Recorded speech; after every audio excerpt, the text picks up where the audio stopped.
What's up, everybody? Welcome back to the channel and welcome to another watch along. I was going to do one last night, but plans got changed. So we're doing it tonight, and we are watching Jordan Peele's very first movie, Get Out. Because he's producing a new film that's coming out this weekend called Him, which I'm very excited about. So we're going to watch this to hype up for that. As you can see, my co-host, Mike, is down here. What's going on, man? Not a whole lot, man. Not a whole lot. Happy to be here.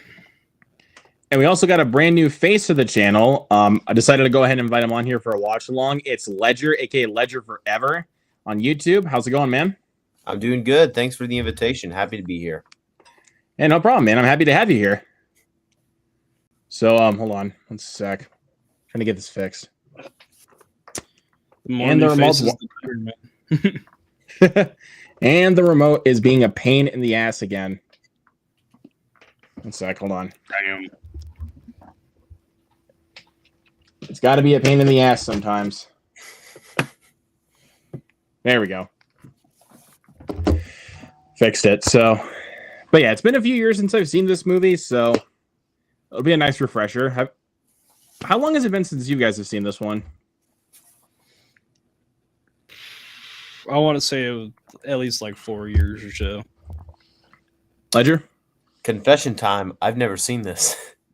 Oh, Damn. really? So yeah, I've always wanted to do like a watch along for his 3 films because I hear they're like ones that you'll have like actual reactions to. So I was very happy to do this because it's like, you know, those movies that like you swear to everyone, I'm gonna eventually watch it, but it's always just as lower on your watch list. You just can't explain why. That was one of them. But now that I'm finally committing myself, I'm really happy to just be like, I'm gonna finally see it. Yeah. But yeah, it's been years since I've seen this one, but I think the one out of his 3 films I've seen the most is Nope. I think I've watched that maybe 3 or 4 times. So I've seen all 3 of his, I think, once. yeah, because I think I've seen this and Us only once. It's interesting. Most of the time, you'll have more diverse rankings, but with every single one I've seen, it's always Get Out is first, and then it depends on who you're talking to with if you think Nope or Us is worse. Yeah, I think Nope is his best, but I still think Get Out is his best, but I think Us is his worst film, but that's still not quite saying much to me because I still really like it. it's still good, but its ending is a little bit disappointing, honestly. And I think it really like goes out the window with its logic. So Yeah. But let's see. Ethan's here, says haven't left a comment in a while, but what's going on, man? But can we expect a watch along for Us if you haven't already done it? Maybe down the line.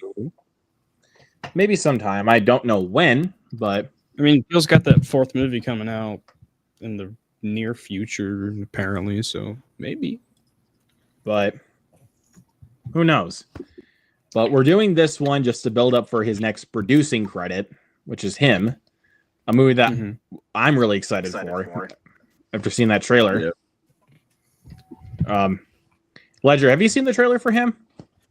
I believe so. Yeah, the one with the like kind of eerie sports type vibe. Was that the one? Yeah, yeah, I saw it.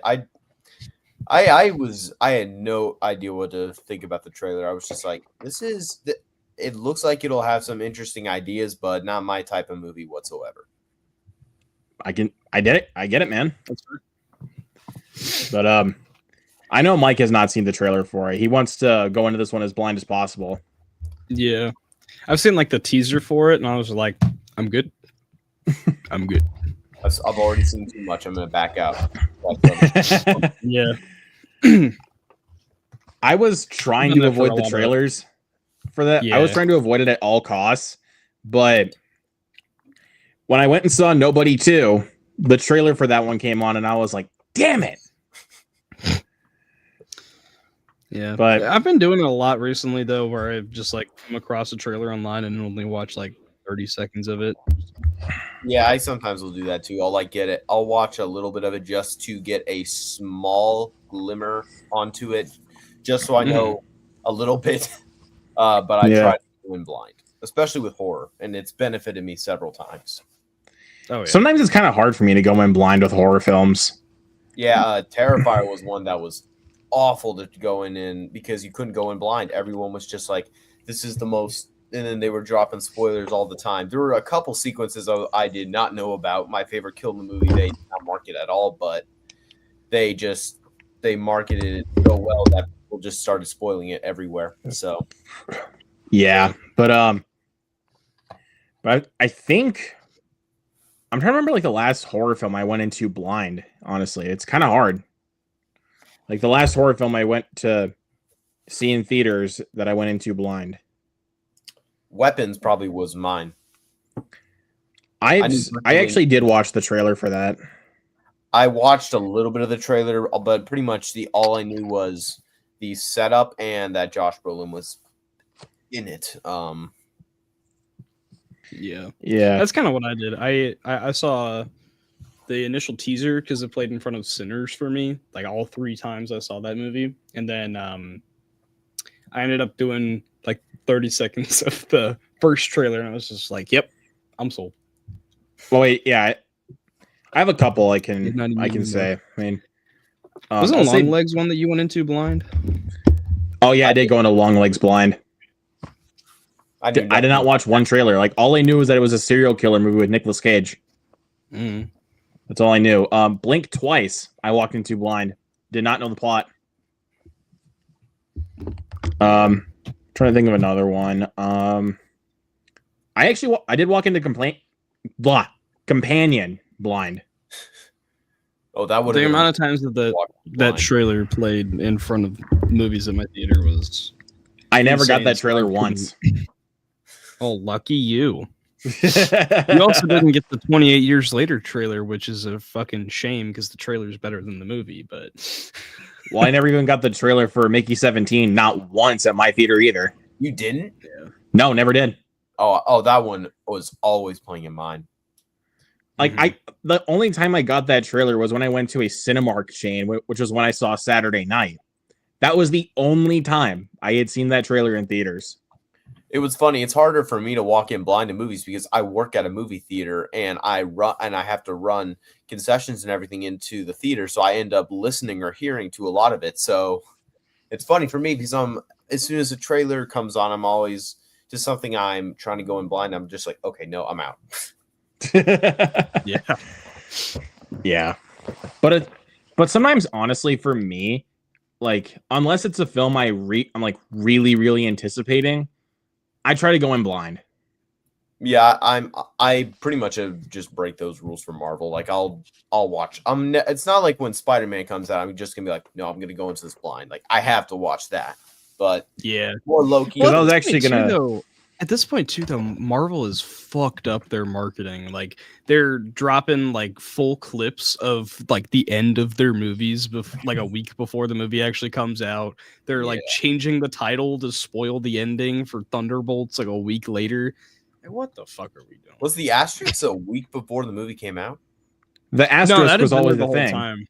Yeah, and then they changed it, like, the week after, and it was the New Avengers, which is, like, the dumbest fucking thing. I hated the rebrand where it was where it just had that weird thing with the asterisks, because if you saw the like brown rusty logo, I thought that one looked good, and then you get this just emotionless kind of Thunderbolts with the asterisks. I understand why they did it. It's just I didn't really like it. Yeah, that's valid. But anyways, let's go ahead and get started. So if you guys don't know how watch-alongs work, get your physical copy of Get Out or find it on streaming. Queued up to 000. Once we say play, we'll start the movie and provide commentary. So, gentlemen, are we ready? I believe so. Yeah.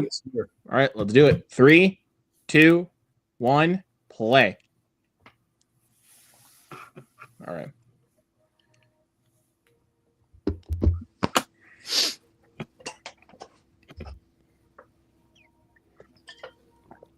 Also, Michael's here. What's going on, man? How's it going? What's up? Says invite Ledger to game night tomorrow night. That's right. I'm doing a Movie Fanatics game night tomorrow. What is it about? We're doing movie trivia tomorrow. Ooh, that sounds cool. What genre? It's any film, honestly. Like it's just going to be like an assortment of like multiple choice questions, true or false, or guess the movie by quote. That actually does sound pretty cool. Yeah. I hope I can join, but I have a job interview tomorrow, and I'm helping my dad with some demo tomorrow. So fun. Yeah. I'm willing to yes, but that's up to you guys. That's giving off a lot of Halloween vibes. Hold on 1 second, I'll be right back. That's what I noticed. The whole Yeah, the sidewalk. yeah.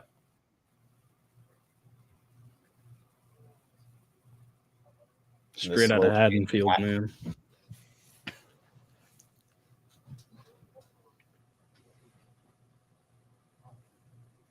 It was a nice out, I think.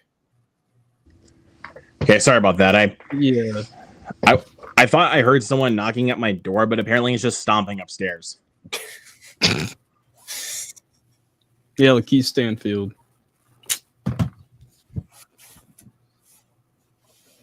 The GOAT. Uh-oh.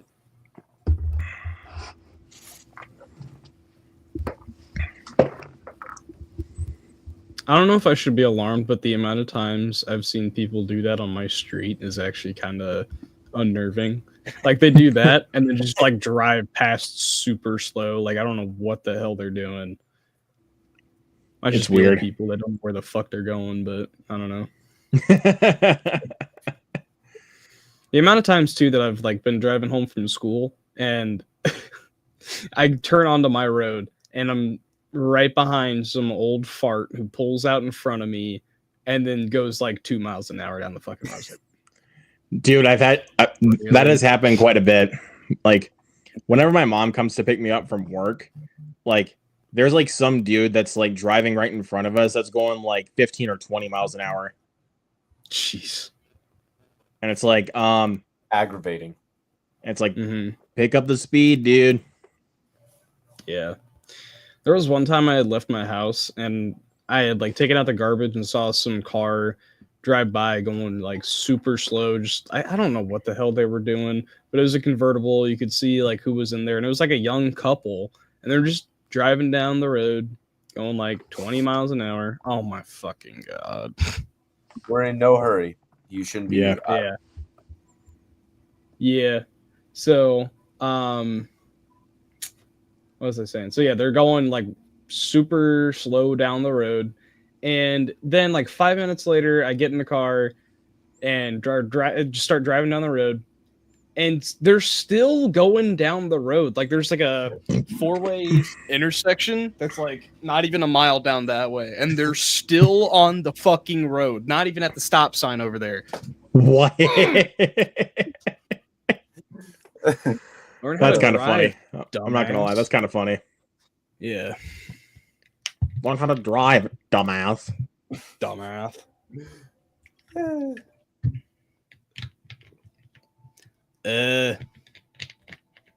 Okay.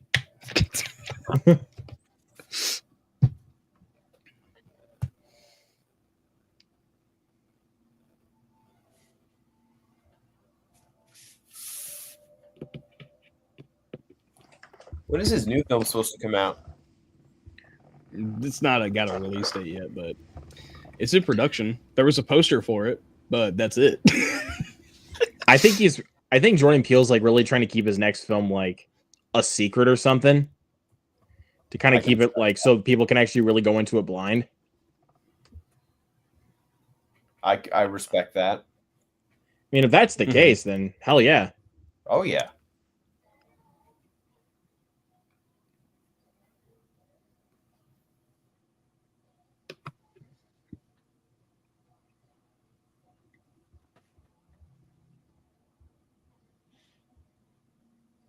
Man, I remember back when this was coming out, when like no one was looking forward to this movie. It was like, okay, we're getting a January horror movie from a comedian. How well is this going to turn out? And it's actually fucking incredible. Yeah. Against all the odds. Yeah. And the trailers didn't even look that good. Like the amount of times I saw like TV spots for it, I was just like, It'll come out. Looks I'll forget fine. about it 2 days later. yeah. Yeah, and I then lost so much anticipation for the Bone Temple as soon as it said January 2026. I was like, oh, come on, you were Hey. so close. hey, I hey, like that they did that though, because it was exactly 28 weeks after 28 years 28 later. years later. Oh, I actually didn't know that though. Yeah. I will say that is a really clever marketing strategy. Does that mean that most likely the next one's coming out the same year? I hope so. Maybe, but I think it That'd just be dope. depends on how well that the Bone Temple does. Because 28 years later did pretty well at the box office. Yeah. And it got wanna amazing say- critical reception. Yeah, It's I want to say 28 years later did like 50 million opening weekend or something like that, which is like really damn good. Oh yeah, Yeah. especially horror. Mm-hmm. Speaking of movies that I didn't think was going to do nearly as well as, I mean, the franchise does well, but that was ridiculous. The Conjuring. Yeah. That did crazy numbers. I know. Mhm. I'm trying to think how much did it pulled in, like 190 million opening weekend, right? That was huge. That's Yeah, the like second worldwide. biggest opening weekend. Yeah, for for worldwide, yeah. Mm-hmm. I think in the United States is just like number 4 for a horror movie. I think it was in the top 3. Yeah, it was behind It and It Chapter 2. That's all I remember. I might be feel like there was above it another now. one. It could be, yeah. I have Box Office Mojo. I want to check. I'm curious.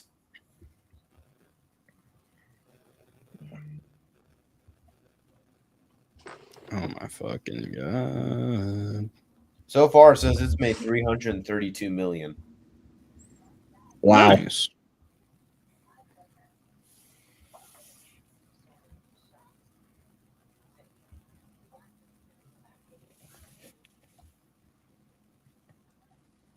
Damn. Conjuring 4 is already at like number 16 in terms of highest grossing horror movies. Shit. It's only been out for 2 fucking weeks. That's crazy. Yeah. Weapons is up there though. It's at number 32. And that's why we're going to get The Conjuring Phase 2. I don't understand that at all. When I Yeah, heard that it whatever was the the fuck end it of like is. the first phase of the Conjuring universe, I was like, no. Oh yeah, whatever the fuck that means. Like I literally wanted to cry myself to sleep. hmm I mean, I know there's a lot of people out there that did enjoy Last Rites. I didn't. Honestly, I did not care for it at all. The fact of the matter is, the fact that the Conjuring universe is continuing, but most likely Patrick Wilson and Vera Farmiga might not be returning, really angers me, especially with the I mean- trajectory of the franchise without them. I kind of Yeah. figured just because like this fourth one was just a really good conclusion for them, but like Yeah. And make it I a don't know. conclusion, make it an actual conclusion, not the conclusion to the first phase. Yeah, you're not I wrong can there. see, the daughter and her boyfriend pick up the reins, but even then, Yeah. Yeah. I liked it as an ending to their story, but like I don't know. If they don't come back, okay. But I'm not watching another Annabelle movie. I'm not watching another Nun movie. I'm not watching another fucking La Llorona, whatever the fuck they're trying to do.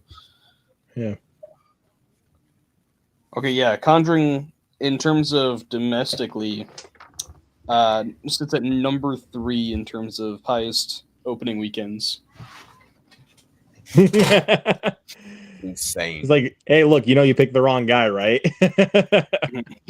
That's pretty funny. Also, we got one of our Cyber favorite Warrior. subscribers here, Cyber Warrior. What is up, man? One of the goats. The goat.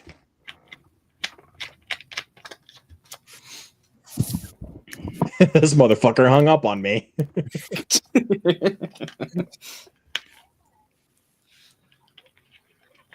Whoa, whoa, whoa, whoa, whoa. Damn. You guys forgot that was in there? Kinda, yeah.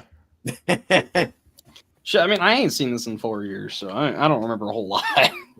Outside of like one scene, I don't remember like a whole lot about this movie. So when people say this is like one of the greatest things ever, it's just like, okay, yeah. I haven't seen it in a long time, but sure. Cool.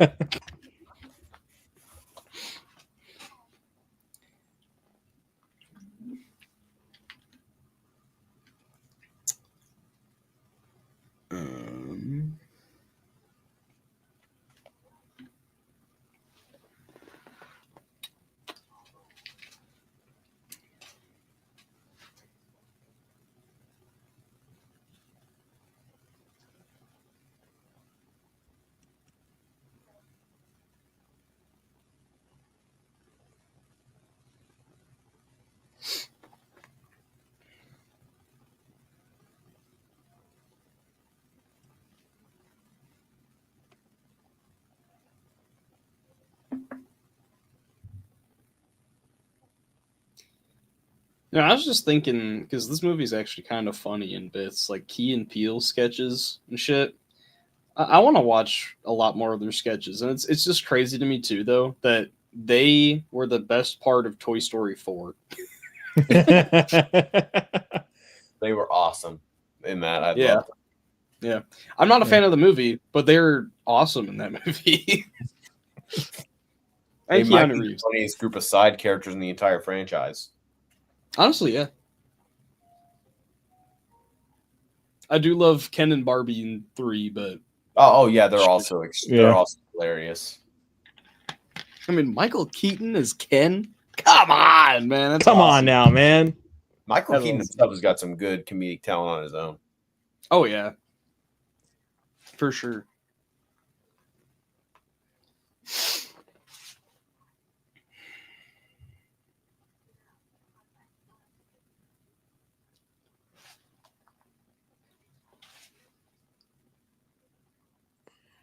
Cyber Warrior says Toy Story 3 should have been the last one. I agree.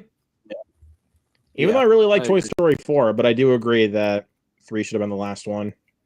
Yeah. I am kind of different on that. I think 3 overarching was the better conclusion. However, I think narratively it doesn't make sense to establish that the toys are now going to a new owner and we never do any of that again. So I think 4 also is a great conclusion to Woody's arc itself. Yeah. So I do think 4 does have a good reason for existing. I just don't know how they're going to do whatever they are with 5 because didn't they already say Tom Hanks is returning? I haven't heard anything about it. I heard Tim Because- Allen was returning, but I haven't heard anything about Woody coming back. Yeah, because That's like, you the can't only thing. do a Toy Story film without Woody, but and what they did with the last film, like you can't just Bring it Yeah. back. Yeah. conflicted. I just hope they don't get too heavy-handed with the message of iPad kids. You can easily make that a very good and relevant thing, but don't beat us over the head with it. Yeah, don't do that. You know, this movie single-handedly made me fear visiting my girlfriend's parents, but you know,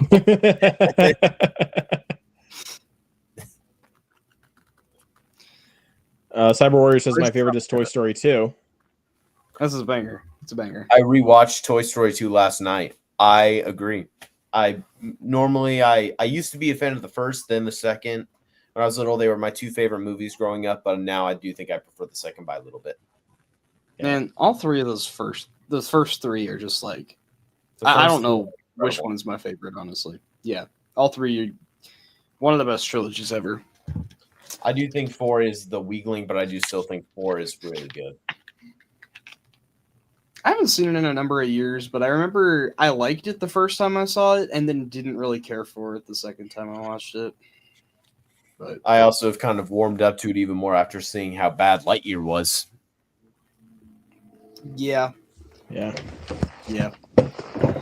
And I I watched take- that once, and I completely forgot everything that happened in that movie. So So you pretty much forgot it even existed. yeah, the only thing I even remember is the shit with Zurg and the cat. That's about it.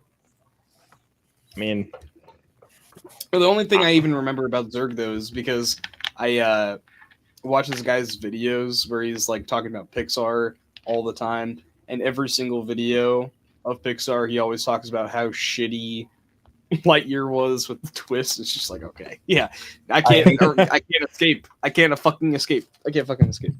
Yeah. I hate The Last Jedi enough. I didn't need them to pull the whole Luke Skywalker pull on a Lightyear. My man, my fucking man. Like Thank you. not every childhood hero needs to be deconstructed, Disney. Amen, bro. You tell him.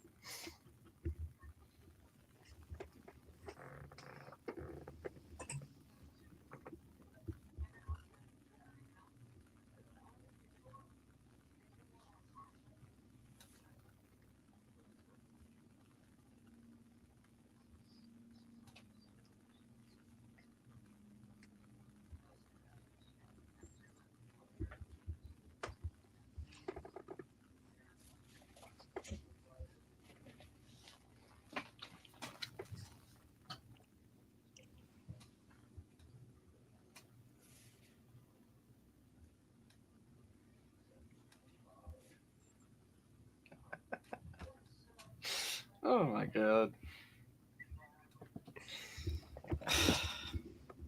My mom just got home and she opens up the door and just sent me a picture of my keys still in the fucking door.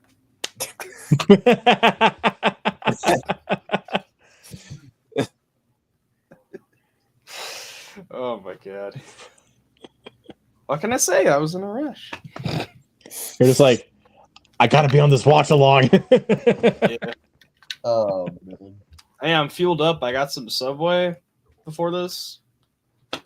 There you go. We're balling. Feeling fresh too. Hopped out of the shower after doing some demo.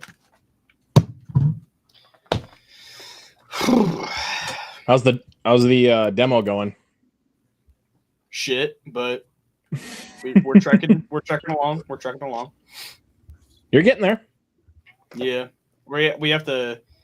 I think we actually just finished today pulling up the rest of the flooring in that house, and then we just need to buy the new flooring and dispose of the old flooring, which is a pain in the ass because it's all stone and cement. Yeah. So, yeah. But Cyber Warrior says I ate Griffs. Nice. Never heard of Griffs. Ledger, are you familiar with Griffs at all or no? A restaurant? I think it's a restaurant. I have no idea. I guess I am not familiar with that.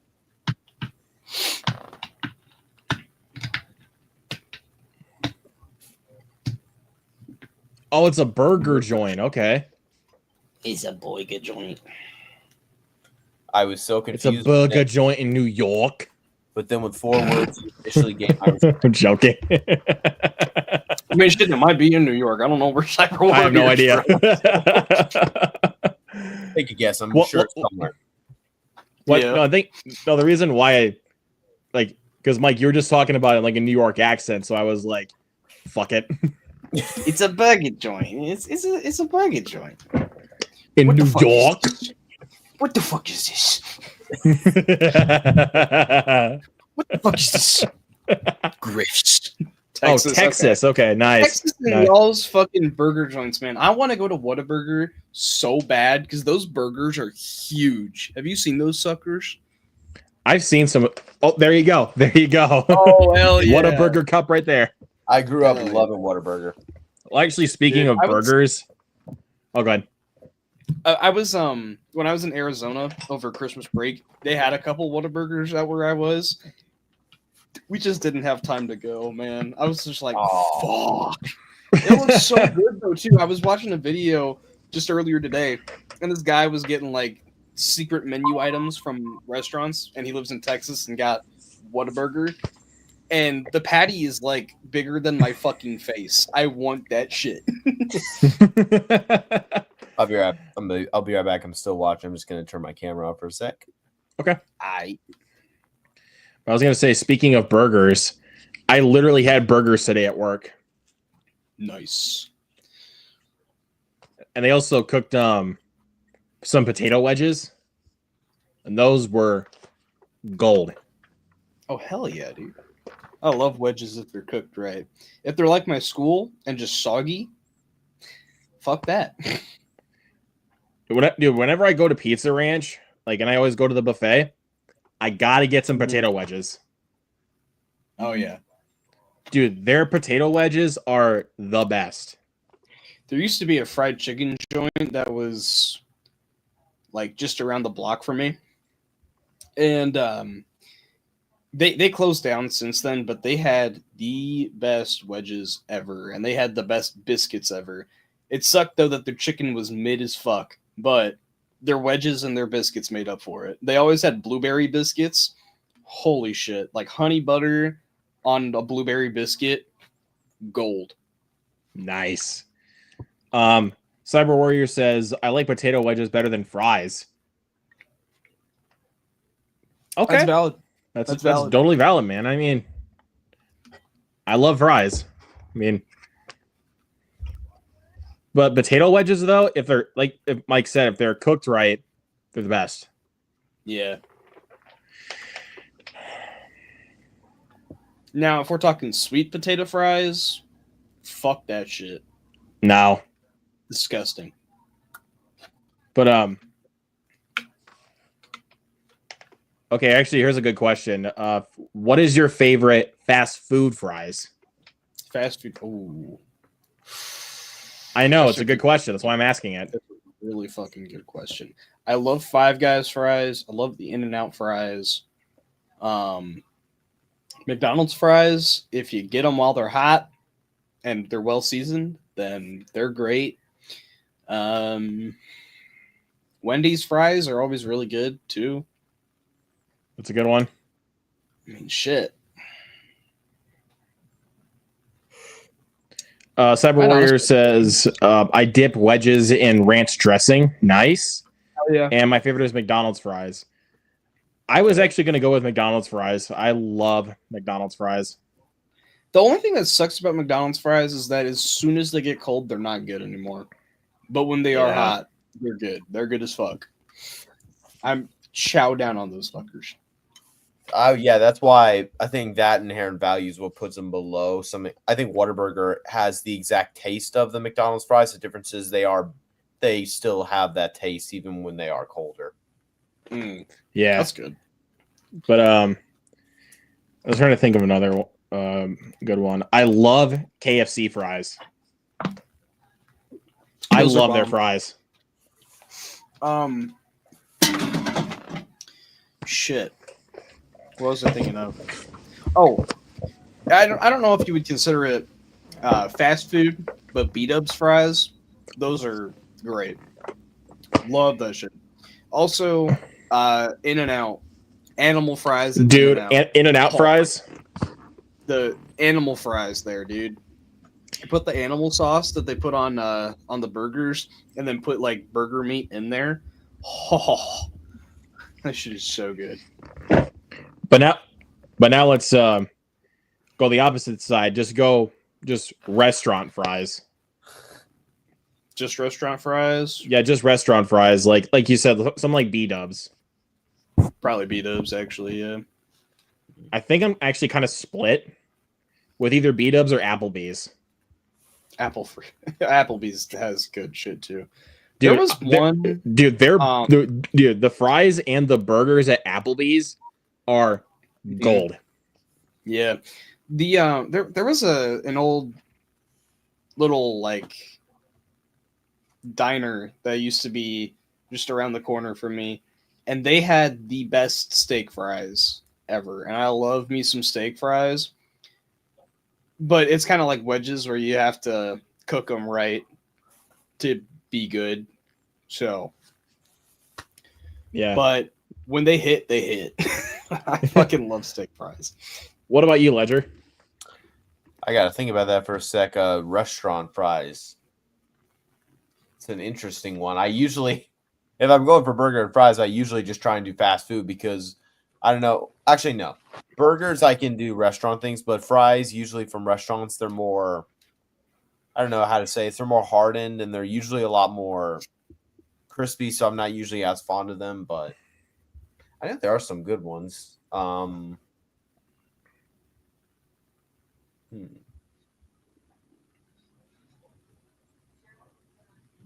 I probably just have to default to yours. I do think Applebee's has some really good fries. Yeah. If something else comes to me, I'll. I don't know what it is about Applebee's, but I don't know if it's a hot take for me, but I feel like their appetizers are better than their actual food. I've had their their chips there. They're actually really good. The chips, the chips are good. The pretzels and beer cheese are awesome. The mozzarella sticks are awesome. What else? They had cheese curds for a little while, and those were pretty good too. They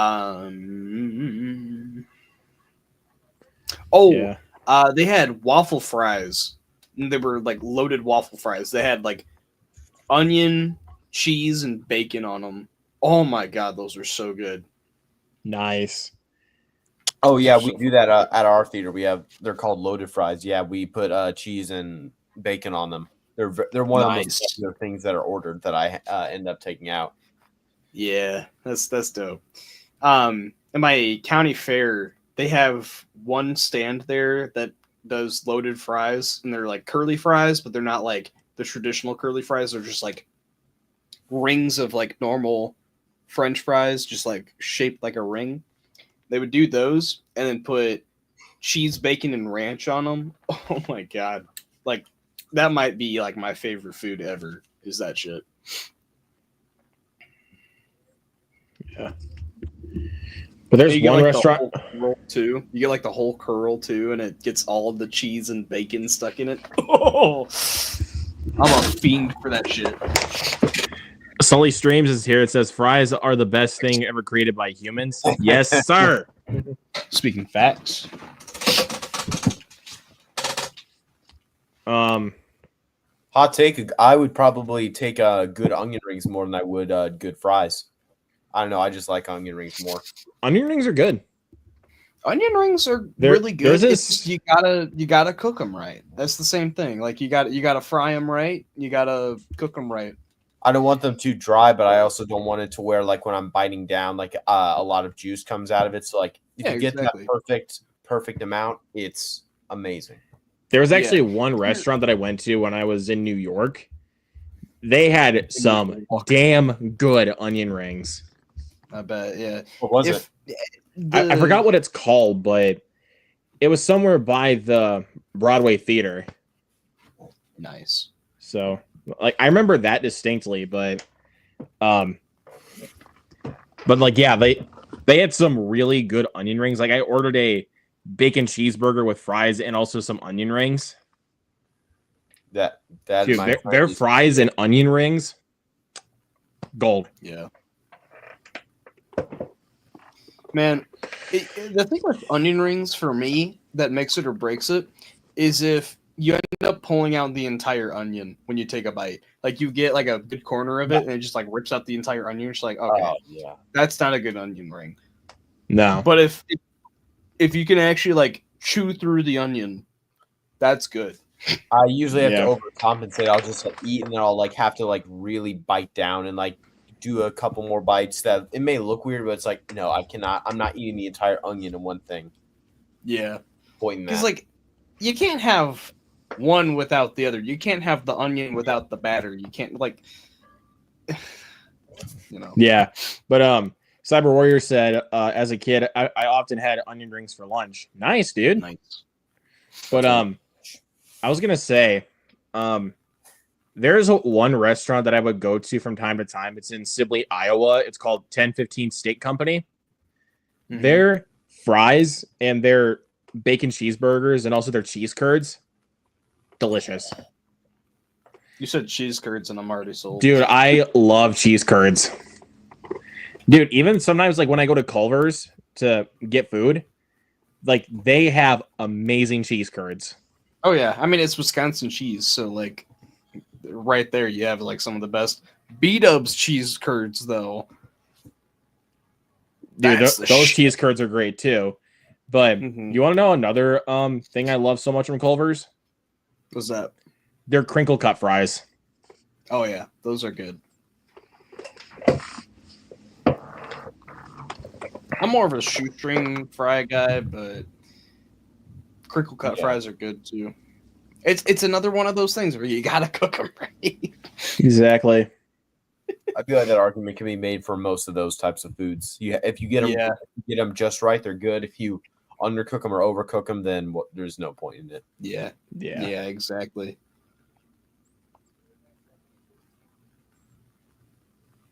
That's what makes an air fryer worth buying, man. Like shit, if I end up, whenever I move out and just live by myself, one of the first things I'm buying is a fucking air fryer. I actually have an air fryer. Nice. You do? Like I've actually cooked like cheese curds and fries and nuggets in the air fryer. Nice.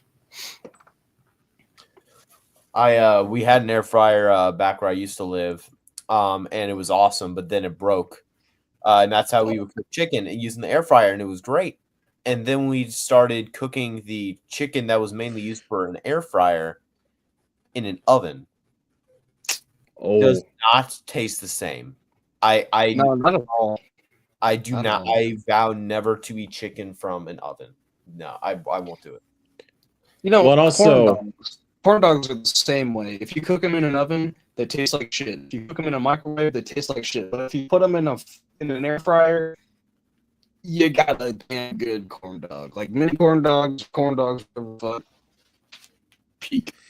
But another thing I've cooked in an air fryer that is delicious, like you said, if you cook it right, mozzarella sticks. Oh yeah, mozzie sticks.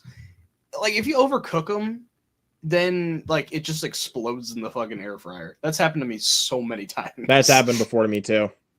Yeah, where I've had to be like scraping cheese out of the little pot that you put in there for like 20 minutes, just trying to get this shit out.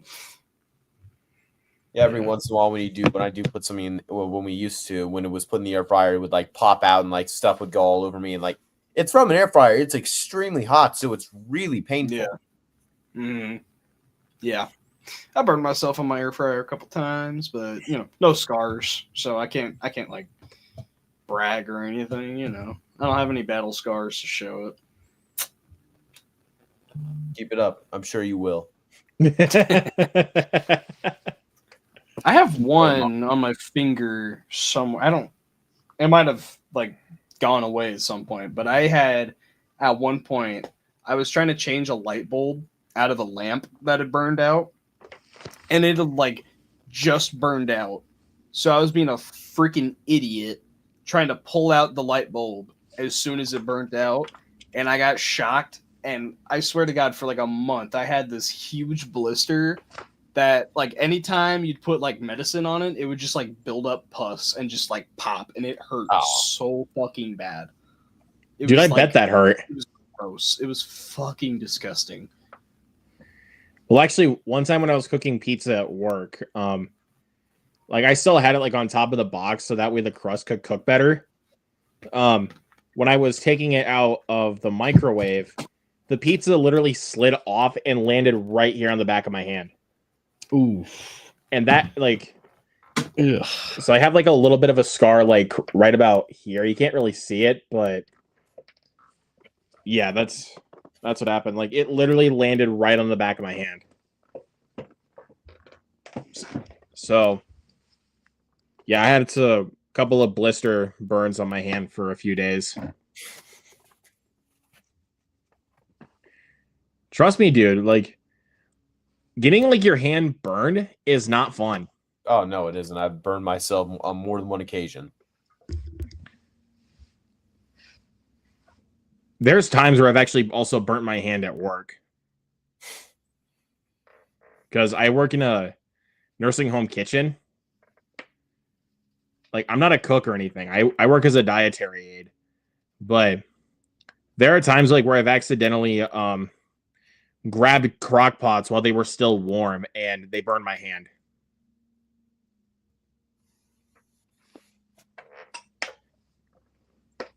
For a first-time director, his filmmaking and especially cinematography is amazing. I really love like this visual style right here.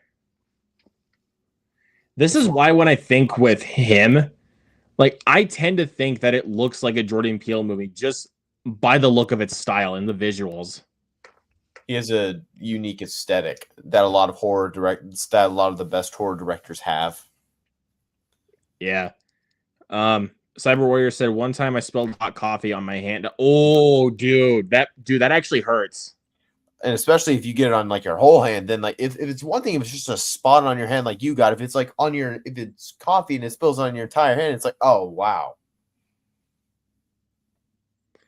Yeah, dude, it hurts.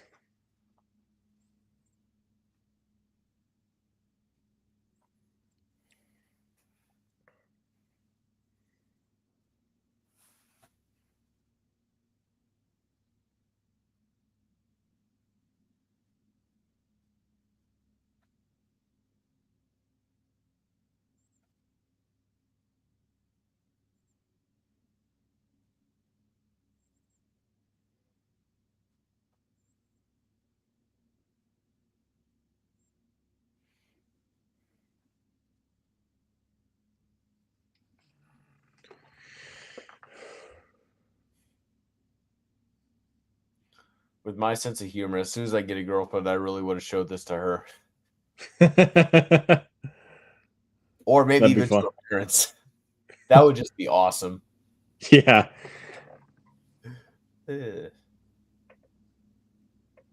I said every curse word in the book, and this was while my Christian aunt was visiting. Oh no. As a fellow Christian, I can tell you most of my friends hate swearing. Just hearing that is honestly pretty damn funny. Yeah, I mean, I know because like since I'm Christian, I probably shouldn't be laughing, but it's actually funny. Yeah.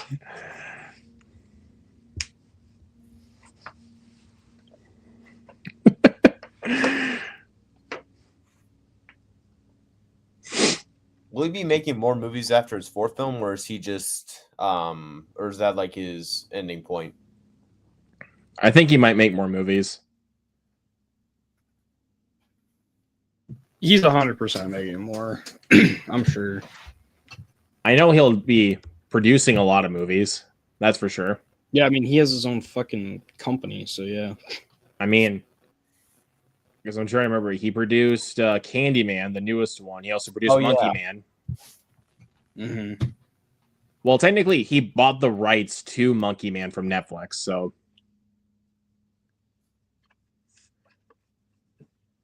Whenever I don't care what the IP is. Whenever I see like his name, it's like produced by Jordan Peele. Whenever I see that on like a trailer, I usually sit up in my seat a little bit, like, okay, now you got me interested. Yeah.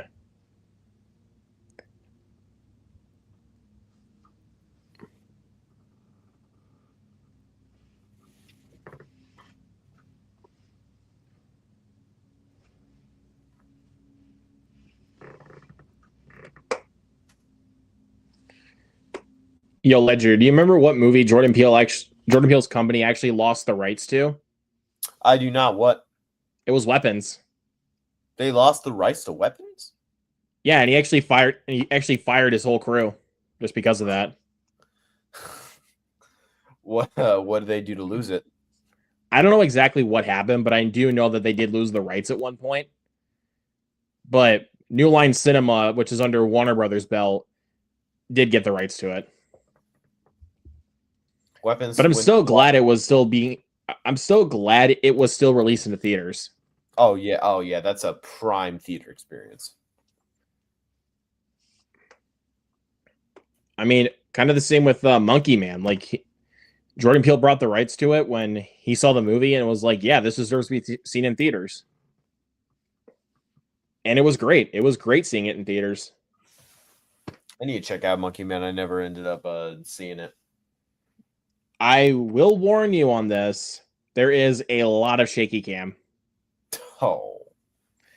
But it was mainly due to budget constraints because they didn't have like, the best cameras that they could film with. Like, because a lot of the film was shot on either iPhone or GoPros. I usually don't like it when movies do that. Movies like 28 Days, Weeks, and Years Later, they pull it off well, but other than that, I don't know many examples of them working with shooting something on a phone. I think it actually worked really well with Monkey Man. I'll definitely check it out at some point. Shaky cam though almost always ends up being a negative, especially with action films like the Bourne franchise. I really like three out of the five, and but like I like the franchise, but I really dislike the shaky cams, and like Quantum of Solace I actually really hate the shaky cam in Quantum of Solace. I mean, I don't mind shaky cam. I just really hate quick cuts. I hate quick cuts as well. That's why it's just so infuriating, because you don't know what's going on. Exactly. Like that was what, like, I'm trying to think of like the most recent movie that had a big negative with that. Oh yeah, Karate Kid Legends. Oh, the editing during the fight scenes, like a lot of those quick cuts, I was feeling nauseated. I did not care for Karate Kid. They should have just, once again, that they completely mismarketed that film. And I think it was originally supposed to be close to 2 hours, but then they just cut it down to about 90 minutes. I noticed. And you can tell there's a lot of plot missing. Oh yeah. Where it's like they just insert this one subplot, and then in the third act it's like, oh yeah, this is a Karate Kid movie. We forgot. For a movie where Jackie Chan and what's the main actor's name? Ralph Macchio? Ralph Macchio. For a movie where they're first and second build, they are barely in the film. Ralph Macchio is barely in the movie. Yeah, I know, but even then, Jackie Chan doesn't have too much screen time. I will say Ben Wong, the main kid, he was good in the movie. But he was much better in The Long Walk. I need to see The Long Walk. I am a little late on that. I am planning to see it again this week. Ooh. Because I've been wanting to go see it again after that first viewing. That is such a damn good movie. Been hearing a lot of praise. I thought it would be solid. I just didn't expect this, so I'm really hyped to check it out. Yeah. However, I mean, I'm honestly not afraid to admit this. There was at a certain point where I actually really started tearing up. I don't usually tear up in at least with new films. I'm trying to think, what was the most recent movie that made me cry? Arthur the King did, but that it kind of cheated because it involves a dog. So yeah, inherently, you're gonna weaken me so much more when a dog is brought in. Yeah, I think Sorry, I had to go mute for a little while. No, it's all good, man. But the last one before The Long Walk that honestly really made me cry, Wild Robot. I still haven't seen that. Oh no. Okay, actually, technically, I've seen a good majority of it because once again, that movie got so many kids going to the theater, so I ended up serving a lot in it. So I've seen most. You could talk to me about a certain scene in the movie, and I most likely know what you're talking about. Yeah. But I cried watching that movie. Even when I did the watch along for it back in January, I was tearing up. I will say the after a certain point, the trailer just started getting on my nerves. I was just like, okay, I'm getting tired of this trailer. But that happened. Wait, didn't you say you cried watching Mission Impossible? I got a little teary eyed, but it wasn't like crying like I did for the Wild Robot. Right. I cried after Mission Impossible, but it wasn't because of the emotions. Yeah. I haven't I haven't like actually cried to a movie in a long time. Even The Long Walk, I got very misty eyed though. Like both times I've seen it now, and I had the balls to see it again. My friend, but I'll give you the best one that really gave me a good cry. The Iron Claw. Oh fuck! Oh, bro, yeah, I cried many times. Yeah, I saw that with my grandpa, and I remember we left the theater silent, and I was just like, shit. He went to go use the bathroom, and I was just sitting on the bench, and I was just like head down, just. Those are the Crying best like a experiences little where you just bitch. leave the theater silent. Like Yeah. Yeah, I it's can't even say anything. Literally such sat a there freaking in silence, just sobbing.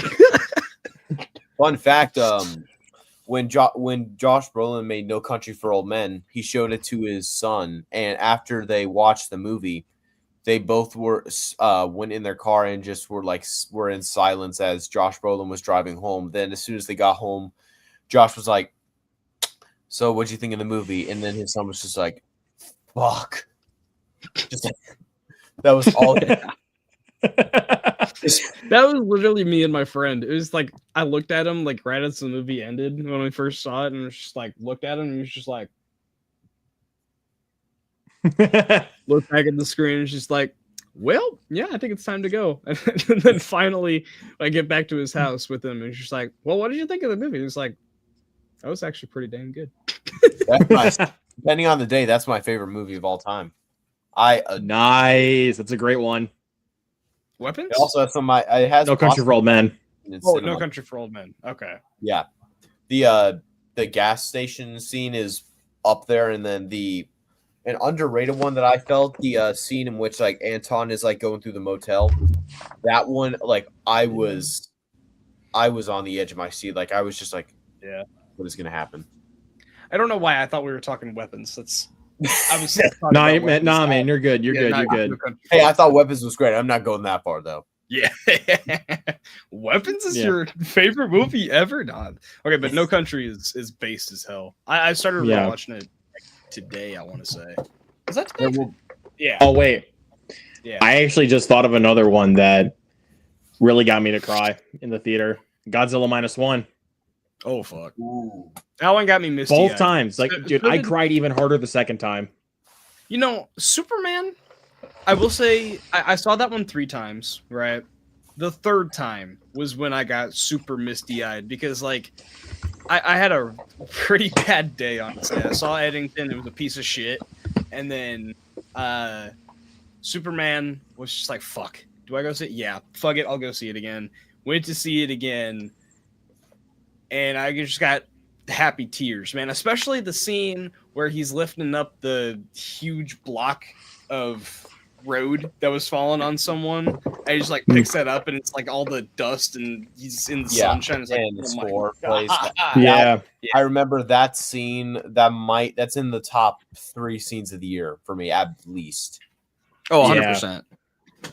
But Also, honestly, to speak on Superman, like honestly, whenever I'm having a bad day or I'm feeling like anxious about something, I always just think back to what he said, like to Lex Luthor, like I'm as human as anyone. Yeah, I know that is just such a great thing, and I love how we're going to get a generation of kids that's just going to grow up loving this version of Superman. I think that's why I think David Cornsweet's Superman, I think honestly is my favorite Superman, is because like of how relatable he feels, like, you know, as Clark Kent. Even though, like, we get a lot more of him, of course, as Superman. But for what we get of him as Clark Kent, he's still great. I was getting cold. I had to do a wardrobe change. I think that was. You got that sweatshirt for the witch. Yes, sir. No, that's Yes, an sir. awesome movie. I love Yeah. this movie. That's that. Yeah, but I do think he kind of had the whole Robert Pattinson problem where his alter ego amazing, but the person that's supposed to be covering is barely in the film. Yeah. But I will say, Mike, Superman is like the perfect palate cleanser after Eddington. Oh yeah, 100%. Ledger, did you see Eddington? I did not. I don't think Good it. for I you. don't think it got to my theater. Good. I will check. I'll check it out on streaming. Did you guys see Sing Sing by chance? Yes. I wish I could have seen it in theaters because apparently it played at my theater at one point for a secret screening. I was like, God damn it. I wish I saw that. But Luke had gotten that on his Vudu and I watched that. Oh my fucking god, I love that movie.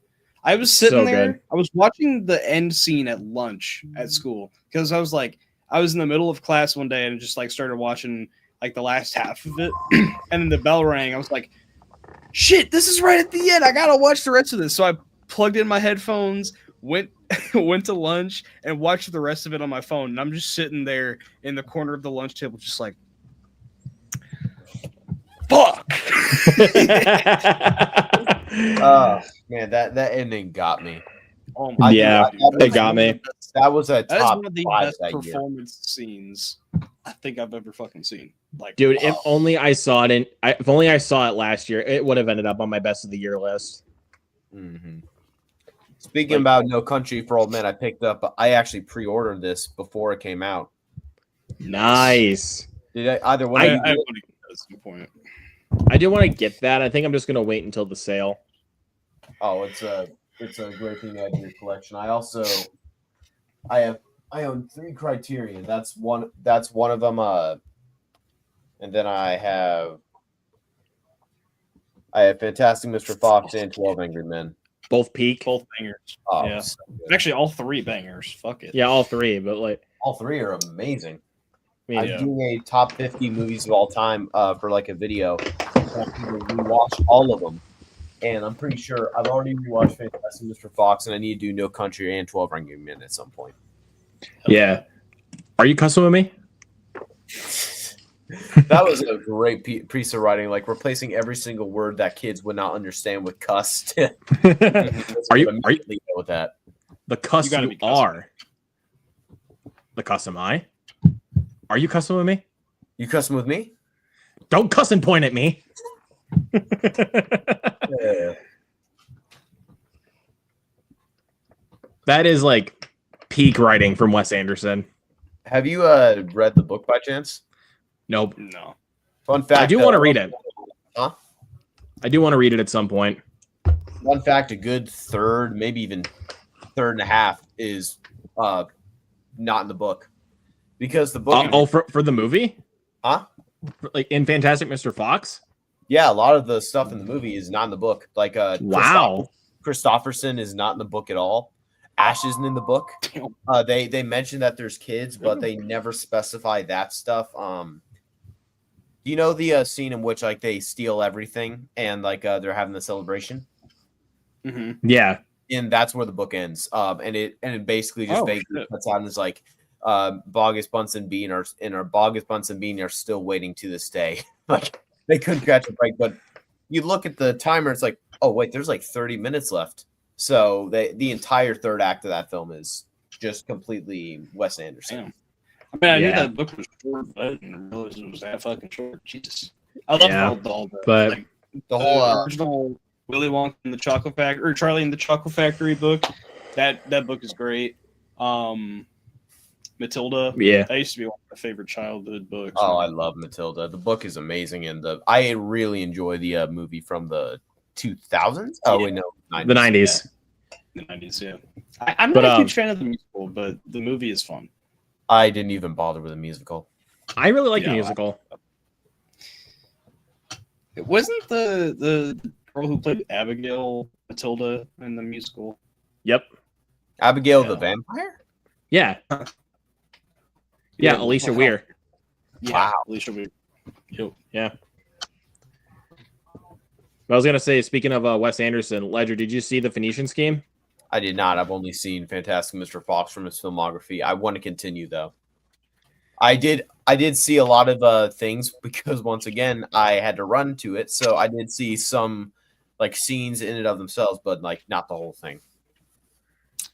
Yeah. I heard people say it was amazing. I heard people say it was trash, but Wes Anderson's a very controversial director. You kind of either love his style or you hate it. I think he's one of those people, or one of those directors where every time you watch his movies, it's like if you space them out, they're all good. But if you watch too much at once of his style just gets so stale. Yeah, I think him and like to a different extent, like Robert Eggers has. I think all 4 of his movies are just flat out outstanding. However, I do think if you watch all those films, it kind of makes you feel more and more depressed because they're just so dark and heavy. It's like Yeah. not marathon those. Yeah. Spread they all them have that like they just all have like even though the only one that's black and white is the lighthouse, they all have like that look to them. And it's just like, well, shit. I would Yeah. not be against him like doing a recut of all the other 3 films in black and white, especially Nosferatu. That one lends itself well to that. Get format. out. Dude, especially the scene where like the hands going over the stairs, like the callback to the original. Like, if they did that in black and white, oh my god. Nosferatu had some of the best shots I've ever seen from last year. I think- Just like the hand going over the town. Yeah, I think if they put that in black and white and 4:3, I think I'd cream. Have you seen Logan in black and white? Oh yeah, No. Logan Noir. Oh my Oh, god, Logan. Yeah, the noir version So is so good. I saw Mad Max Fury Road and Furiosa, the Chrome versions of those. Oh, I need to check those Those out. are also great. Those are also great. They do a little bit where it's like you can see some color in spots, but it looks cool the way that they put it in. Yeah. It's kind of like how Schindler's List has like the little girl walking around with the red coat. It's kind of like that. Yeah, it's like the apple in the opening shot of Furiosa. That's red. There's like It's to give like this like such a dark world some sense of color. yeah, exactly. Yeah. Yeah, bring out it. Yeah. Chris Hemsworth was so good in that film. Oh yeah. Ladies Best and film. gentlemen. Yeah. In a year, Best and- villain of the franchise. Fuck. Yeah, I think I'd agree. I mean, I think I'd agree. shit, the guy from Road Warrior's hilarious too. But what's his Oh, name? Lord It's like- Humongous. Yeah, Lord Humongous. Leave the fuel and I will spare your lives. Spare your lives. I love Lord Humongous. He's awesome. Immortan Joe he's cool, but he's not even like the most menacing character in Fury Road. So Fury Road's memorable, but it's not because of the villain. yeah, It's not even all the just because of action. characters, it's the That's action. the action. Yeah, The action is just it's like an extended action sequence. exactly. Yeah, I mean, shit. Like I love Max and Furiosa's characters, but like they aren't even the best part of the movie. Shit. Like we all said, it's the action. Exactly. What I would give to watch that movie on the big screen. I missed it. It was Dude, I should have seen that on the big screen. I regret that. I was Yeah. so pissed. Like, oh, dang it. Because that's another movie. Like when it was on HBO, recorded on my DVR when I had Dish, I Mhm. watched that shit on repeat. I watched it Yeah. on a plane for the first I time. was just too young to watch it on. Yeah, I was just too young to watch it in theaters because I was what was I 9 when it came out, something like that. Yeah, 8 or 9. I'm a youngin. And now 10 years later, I'm almost 18. Woohoo! I'm almost an old man. I can't believe it.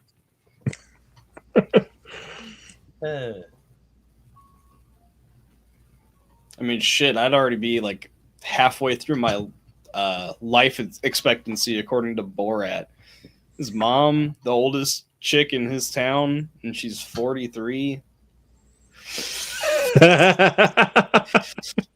This is my mother. She a oldest person in the entire Kazakhstan. She is a 43. She's a 43. She's a 43. 43. Hello, my name is Borat. Hello, my name is Borat.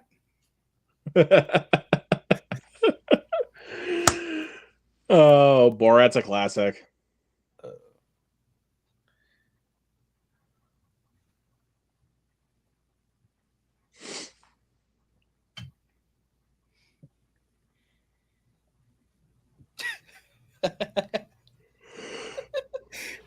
What's Bitches up? be like, you're xenophobic. Yeah, have you seen these motherfuckers?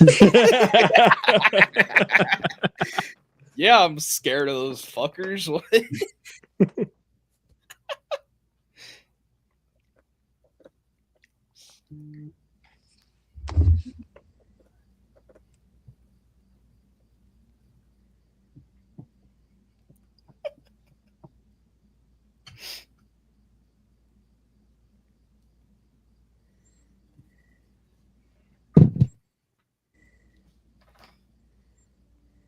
I may not be actually xenophobic, but I am afraid of the xenomorphs. Oh my god. First of all, they look creepy. And second, their acid blood? Oh my god. The acid blood? That makes them just so hard to kill because it's so unfair because if you actually do if land you kill them, they kill you. Yeah. Exactly. What the hell with those things? Yeah, the friggin' xenomorphs. Also, we got Dell on movies in the chat. My very good friend. What's going on, man? Always happy to see you. What's up, man? My goat. I love how they how the Predators use the blood to like brand their mask or whatever to show. Oh yeah. That yeah. was a detail. Yeah. Hey, there's so many cool ideas that they put into AVP. It's just those movies kind of fucking suck. Hey, I'm a defender of the first on like just a pure enjoyment level, but it sucks. Yeah, it's fun. I mean, it's like it's got like it's enjoyable, but it's a bad movie. It's enjoyable. Don't argue. It's a good film. Yeah. Yeah, but but then AVP Requiem, you can't see shit. That's a piece of shit all around. We don't even talk like there's a reason. Like when I did my Alien series to build up for Romulus, there's a reason we did not do Requiem and Prometheus because it's boring as shit. But yeah, Prometheus is boring. I think the film is fine, but at times it can get really boring. Yeah, like it's visually pleasing in that movie. Oh yeah. I mean, like the performances are great. It's visually pleasing. It's got cool ideas. But what the fuck does it have to do with Alien? Yeah, it has like 10% Alien in there, and the 10% not even in there. Huh? Yeah, I don't even know if it's like a whole number percentage. It's like 0.01. Actually, no, you're right.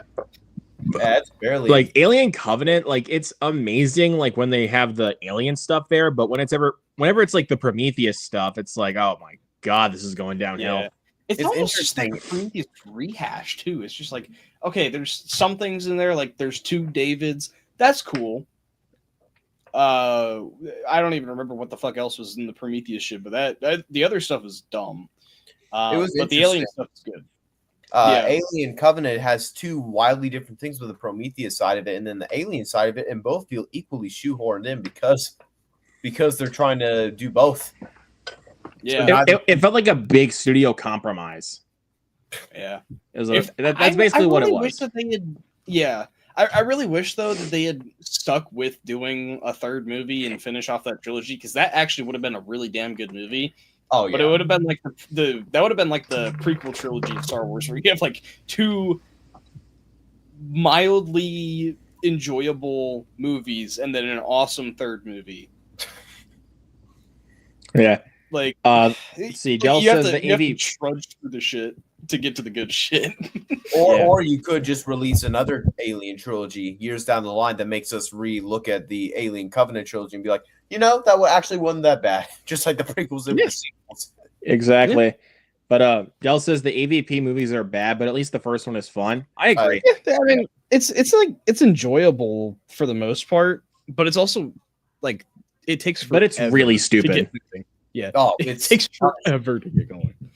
I mean, it's not canon to the first because like Covenant and Prometheus established that the first, like when we created the xenomorphs, do they establish it's technically created in Covenant, but like that takes place probably like 100 years after the events of the first AVP. So yeah, can be canon. Yeah, because AVP takes place in present day in 2004. 2004. That makes no fucking sense. Yeah. Yeah, like Like almost people have that- tried to put no. that in the canon, and it literally doesn't make any sense. And also, they say in that the xenomorphs had been around like in Egyptian Thousands of times, years. so they had been around for thousands of years. That That nope. makes no Nope. fucking sense. it felt like But like- no one liked AVP. And Since no one liked AVP, it felt like the studio was just like, okay, we're gonna retcon this entire thing. Yeah. Just like, but you want to know what? But you want to know what makes it even worse for like why none of it makes any fucking sense? Why? It's directed by Paul W.S. Anderson. Oh, The guy Yep. who made two bangers and nothing else good. Well, I like Death Race. Oh, well, it's not. Yeah. I haven't seen it, so I can't really say anything. I really like Death He made- Race. He made Mortal Kombat and Event Horizon. So- and So I'd say Death honestly, I think I'd say honestly 3 because Death Race is actually pretty damn awesome. Mm. But like Mortal Kombat, it's not great per se, but it's still a fun movie. Like it's a Yeah. fun movie. But Justice for Event Horizon, Scorpion. like yeah, for pure schlock entertainment, Mortal Kombat is a lot of fun. But Event Yeah, Horizon, Event Horizon is good. like Event Horizon is like the most Hellraiser movie you can get that's in space. Yeah, that's not called Hellraiser. Yeah, he made a Like that movie is like Hellraiser. It feels like a Hellraiser spin-off kind of. almost. Yeah. He made a movie set in the Blade Runner universe. Oh Did- yeah, was it Soldier or something like that? Kurt Russell. Yeah. Soldier. Yeah, Yeah, people Yeah, consider it's- that movie canon. me and a couple of my buddies did a ranking of a bunch of different sci-fi franchises, and we included Blade Runner, so we put Soldier on the list. My friend Kate, he adores the first two Blade Runner films. Like they're his two favorite films. Like that ended up being, I think, his least favorite movie on the list. It was one of his least. It was bottom 3 for sure. I know it was bottom 3. I mean, shit. If you're ranking the best sci-fi franchises of all time, that's probably bound to be in there. No, we had some bad ones. Like we had the Terminator franchise, and like Oh, so we had the Terminator franchise, which has some terrible ones. We had the Alien franchise, which had several entries in the bottom. Predator had a couple. So there was no shortage of movies that we disliked. yeah. And we made Yeah. You know, for the longest time, I would have said that Alien is like one of my favorite horror franchises. And then we did that watch along series, Luke. And I was just like, holy shit, I forgot how many stinkers are in this franchise. Like Alien and Aliens were like the only good ones up until Romulus came out. Well, I mean, Yeah. Covenant's debatable, but like the only Like, great Covenant's ones were good. Alien and I enjoy Aliens. Covenant. I enjoy Covenant. Yeah, it's okay in my opinion, but like the only great ones in my opinion are Alien, Aliens, and Romulus. Yeah. I like Romulus is my second favorite, only behind the first one because You like like Romulus? honest like because I'm being honest, Aliens I think suffers with pacing issues. Mainly the director's cut, but yeah. I mean, dude, even the theatrical cut. I think the theatrical cut's even too long. I So haven't seen the theatrical cut in a long time, but the director's cut, that one's way. too but the fucking director's long. That's cut's actually like the almost first two, version I is like watched. 2 hours 40, I think. Yeah, that's the first version I watched too. I was just like, what the fuck is the hype of this movie? It's so long. But then It's I still watched the great, theatrical cut and I was like, but- okay, yeah, this movie's awesome. This movie kicks a lot of ass. Like it's When still my- great, but the theatrical cut is still miles better. Yeah, Dell says I still need to see Romulus. You Oh, gotta watch Romulus. Good. it's fun. It's really damn good. But I am going to say this though. There is something that in the third act that might piss people off. I will say that. Pissed me off. Good. Because that third act is very divisive. The callback line or With all the stuff that they throw in. Like, you know, with like the space jockey.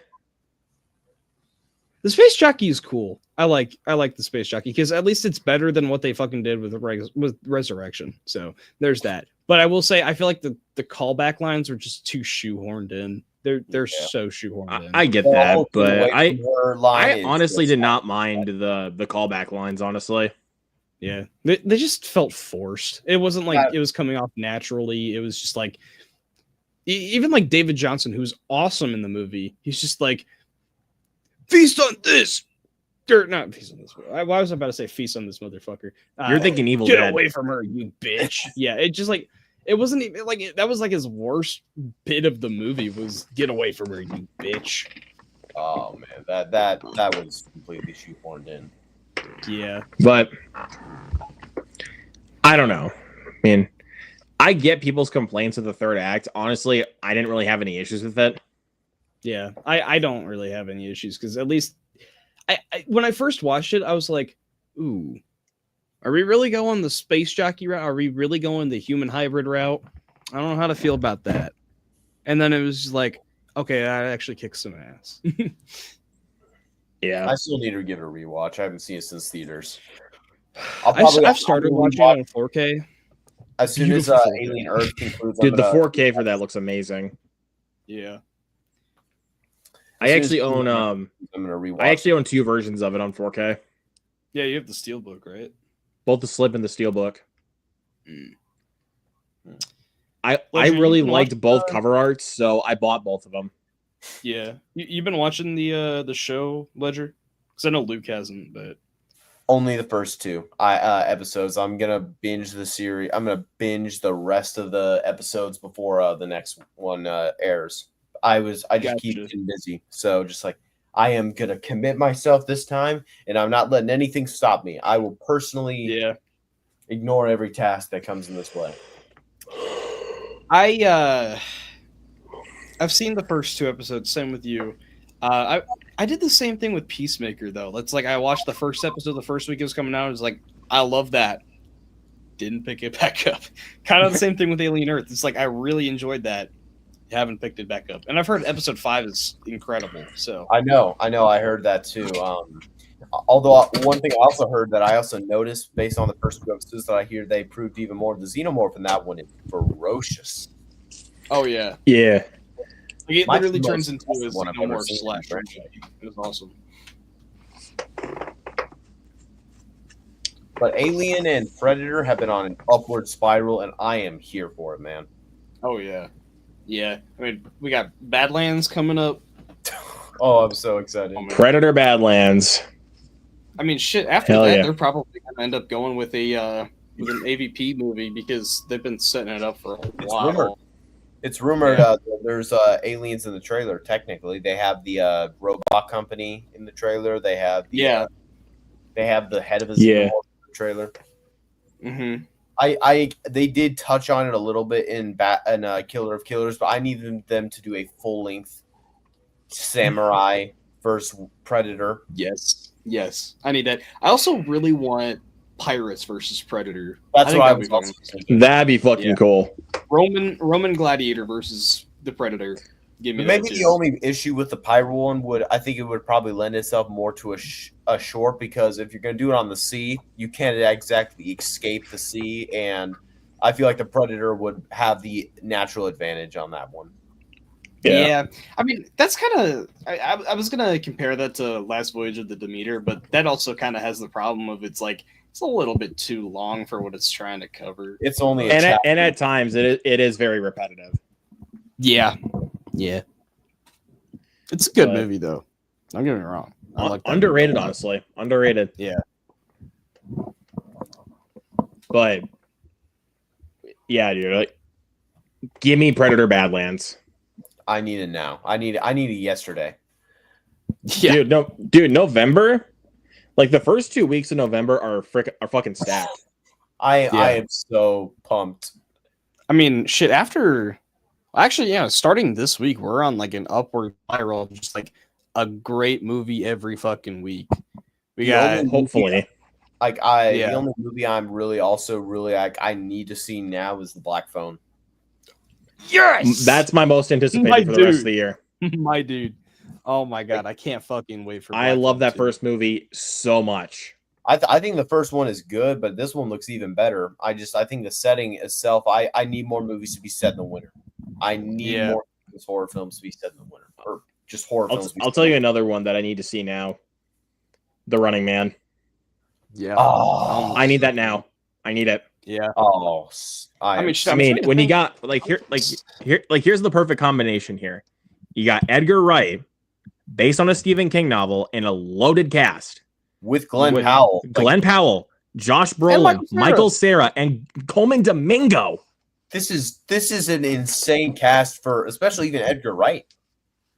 Yeah. I mean, hey, he's reuniting with Michael Cera, so there you go. I think have you guys seen the Arnold one?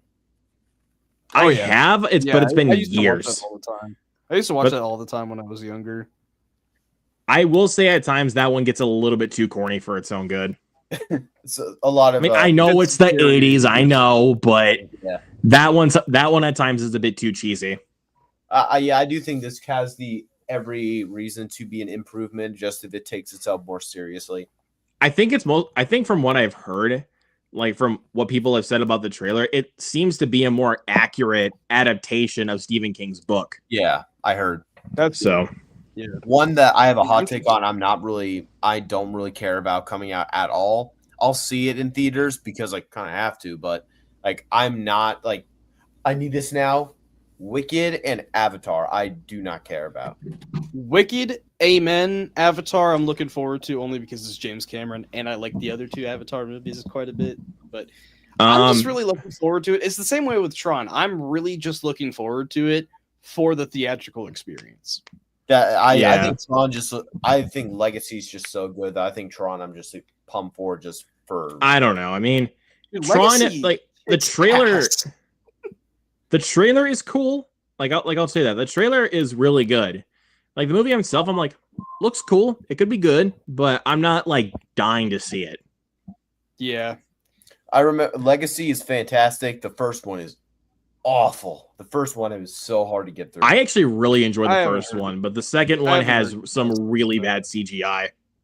Hold up. You think the first one is good, but the second one has the bad CGI? that's Legacy insane. I think is good. Like I actually like Legacy, but with Jeff Bridges' head CGI, that was fucking bad.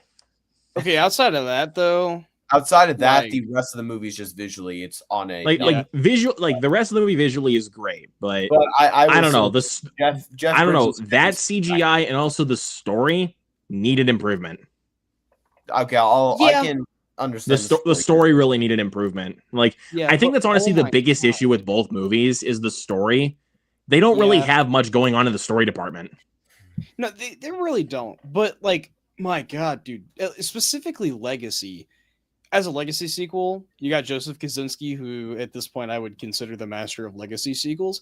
But the visuals and the sound, like some of the best shit I think I've ever seen, ever. Like in terms of visuals and sound design, and the Daft Punk score is the shit. Like whoever hires the people making the music for the Tron movies, Nine Inch Nails for Ares, Daft Punk for Legacy. Promote them, please. Like, give me more. Give me fucking 9 Inch Nails and Tron. That's awesome. Actually, I'll give you for the Tron movie that they're doing is dropping on Friday, and I cannot fucking wait to listen to that. Yeah. So like, that's probably would be better than the movie. Probably, but like you were saying though, like with how every week from this point forward, we're gonna probably start getting great movies. Like we got him in A Big Bold Beautiful Journey this week. Looking forward to both.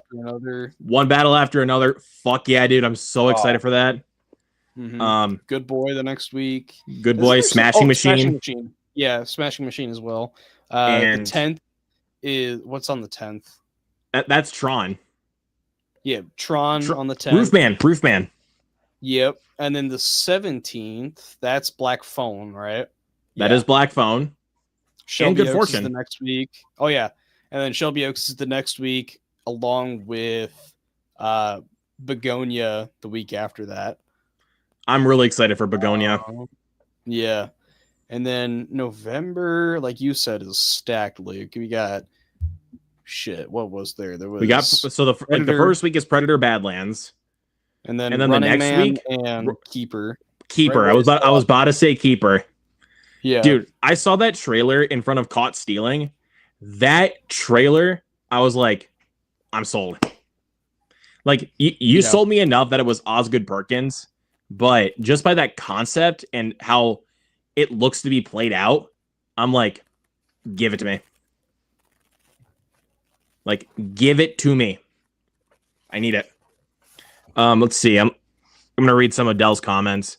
Last Voyage of the Demeter is extremely repetitive. I got bored. That's totally fair. That's fair enough.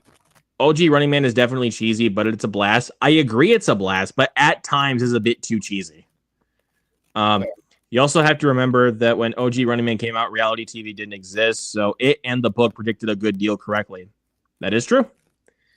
Couldn't care less about another Avatar. Honestly, that trailer for Fire and Ash won me over. Because honestly, with Way of Water, those trailers did not sell me on it at all.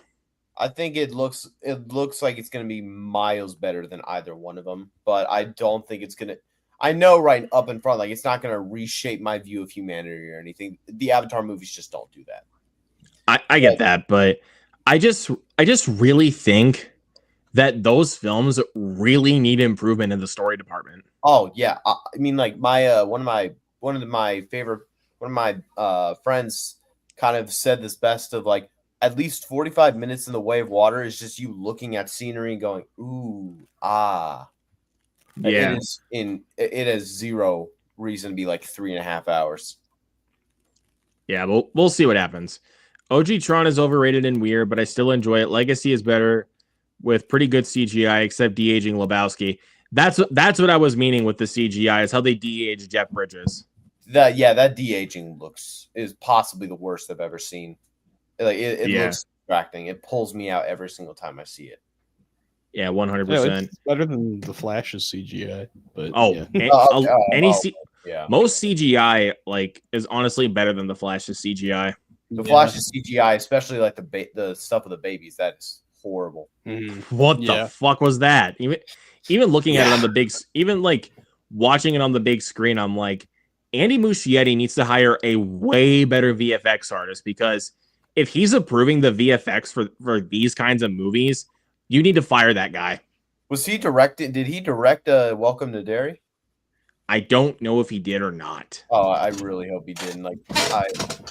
He's not attached to it. No, I think he might be a producer, but like that's it. But like a producer, but he's got nothing attached to it. Oh, yeah, next to nothing, at least.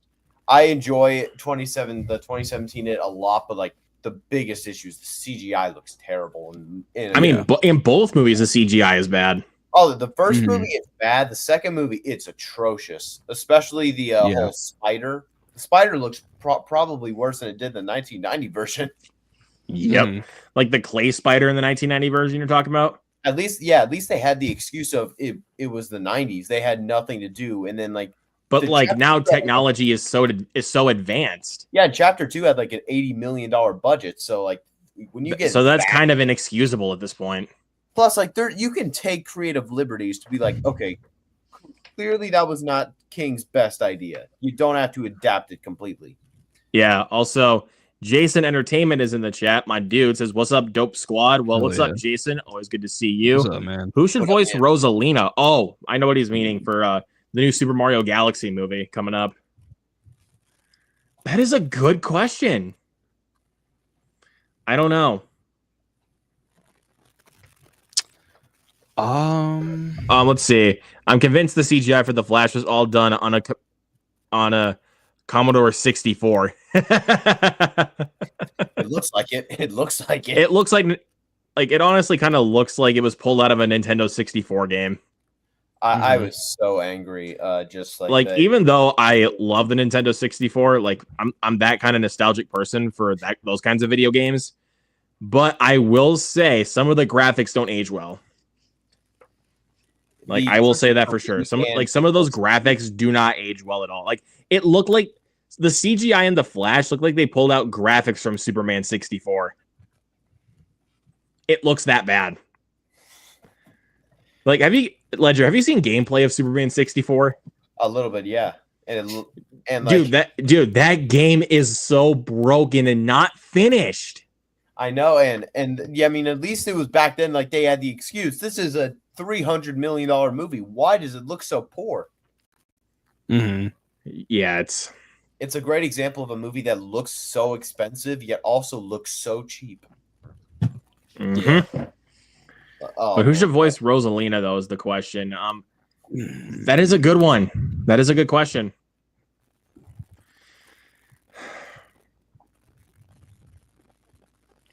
Trying to think of like big name actresses But dude, right now. I think we're going to be eating good in 2026. Shit, you know what? Give me Haley Steinfeld. Fuck it. Okay, They would not- do it it's a because good it's choice. elimination.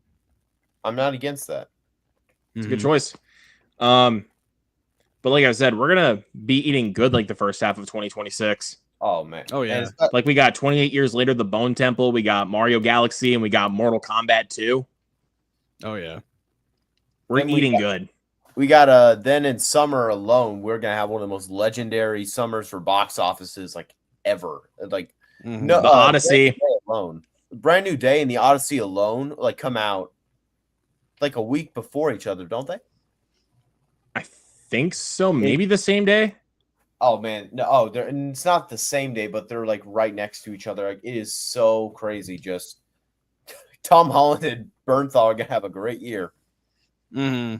Sure seems like it. Yeah. Oh man, I'm so worried that we might not do an employee screening for that, because if we don't, then I probably won't be able to get a ticket to see it opening day. Because if you saw what happened to the IMAX tickets, there's no way my theater's gonna be able to book. Dude, I've seen those IMAX tickets. Like some people have been selling them online for like $300. Jesus. Not Man, shitting you, dude.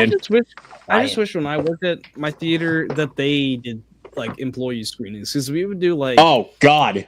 we would do our own screenings, but it would be for like a movie that came out within the month, not like a future movie. We wouldn't do like the Wednesday night before that. We would like sit down and watch a movie or whatever, like after we're done closing tasks and everything. Like Yeah, it was literally we went in our group chat and like voted on which movie that month that came out we wanted to watch. I think the only one that I ended up watching, they ended up re-releasing It, and that was like the only one I was there for. But hell, I mean, at least I was there for the pizza, because that pizza that we got was fucking delicious.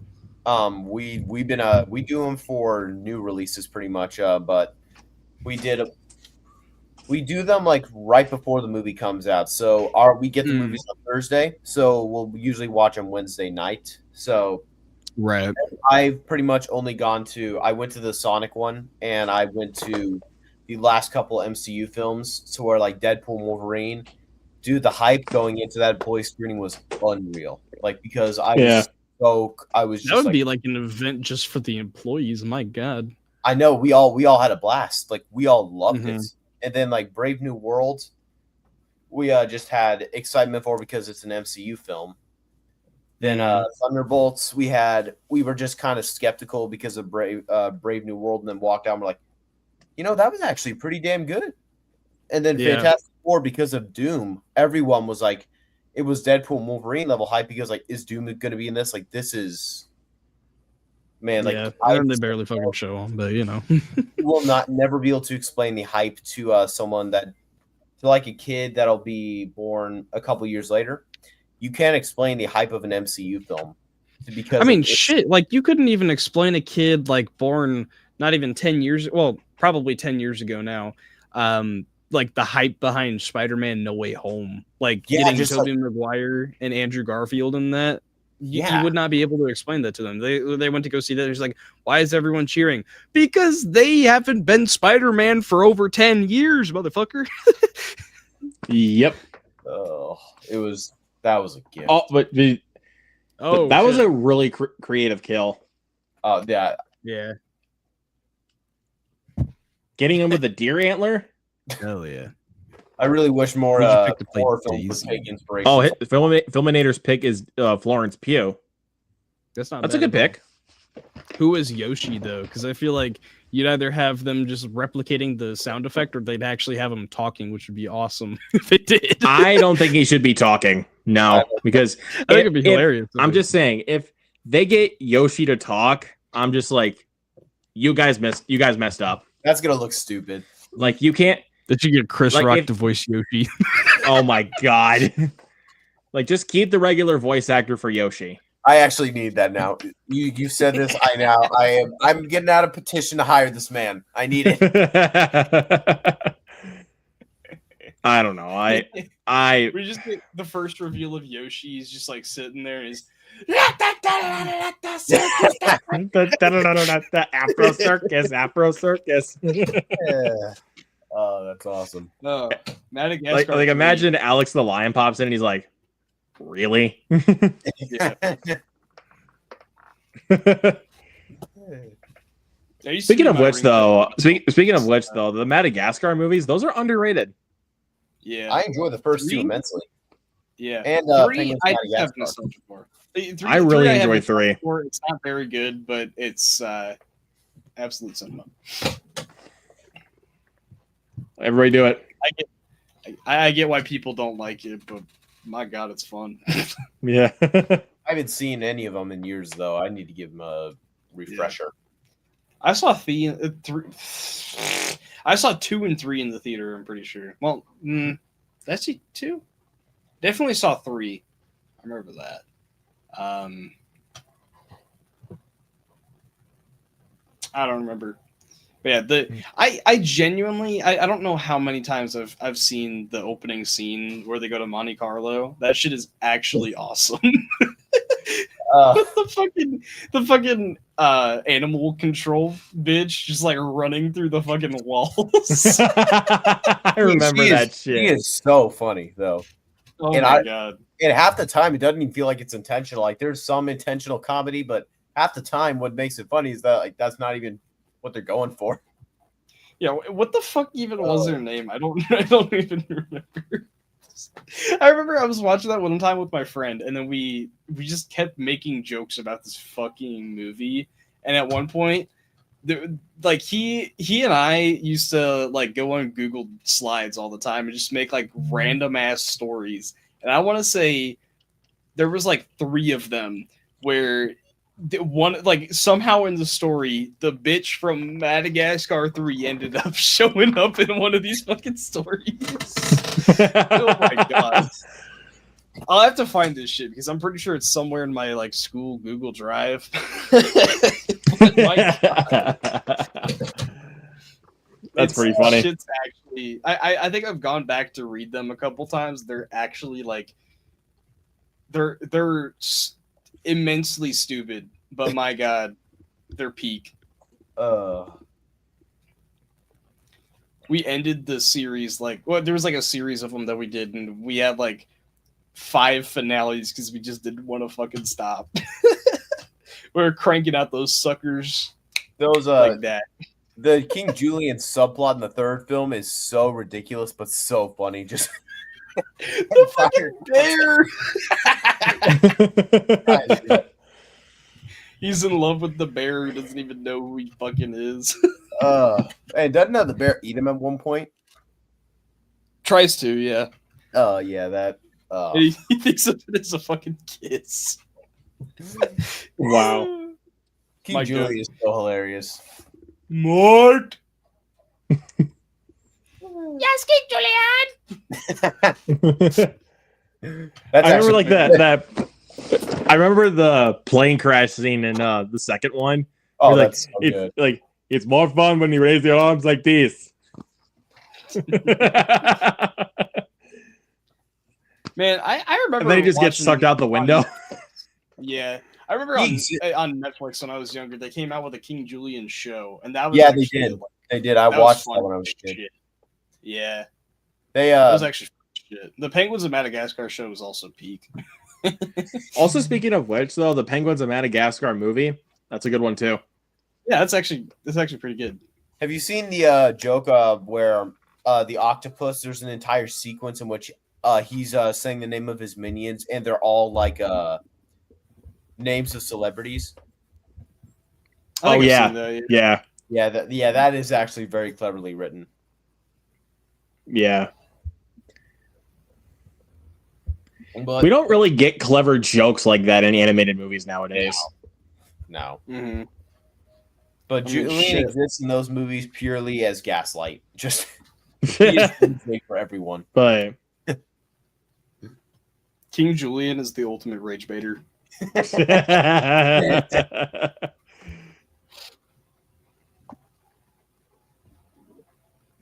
I mean, some could say he's the master baiter. I mean, master rage baiter. Whoa, what the It's like in South Park, the master debater.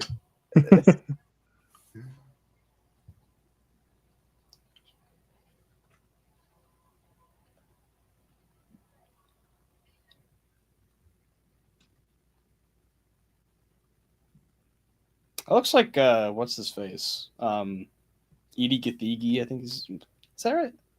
Yeah, the fucking what's his name from Guardians 3? Oh, I know who you're talking about. Yeah. Yeah. And Mr. Terrific. Yeah. I'm goddamn Oh, shit. Mr. Terrific. That is such a good line. Yeah. He is the best part of Superman. Honestly, yeah.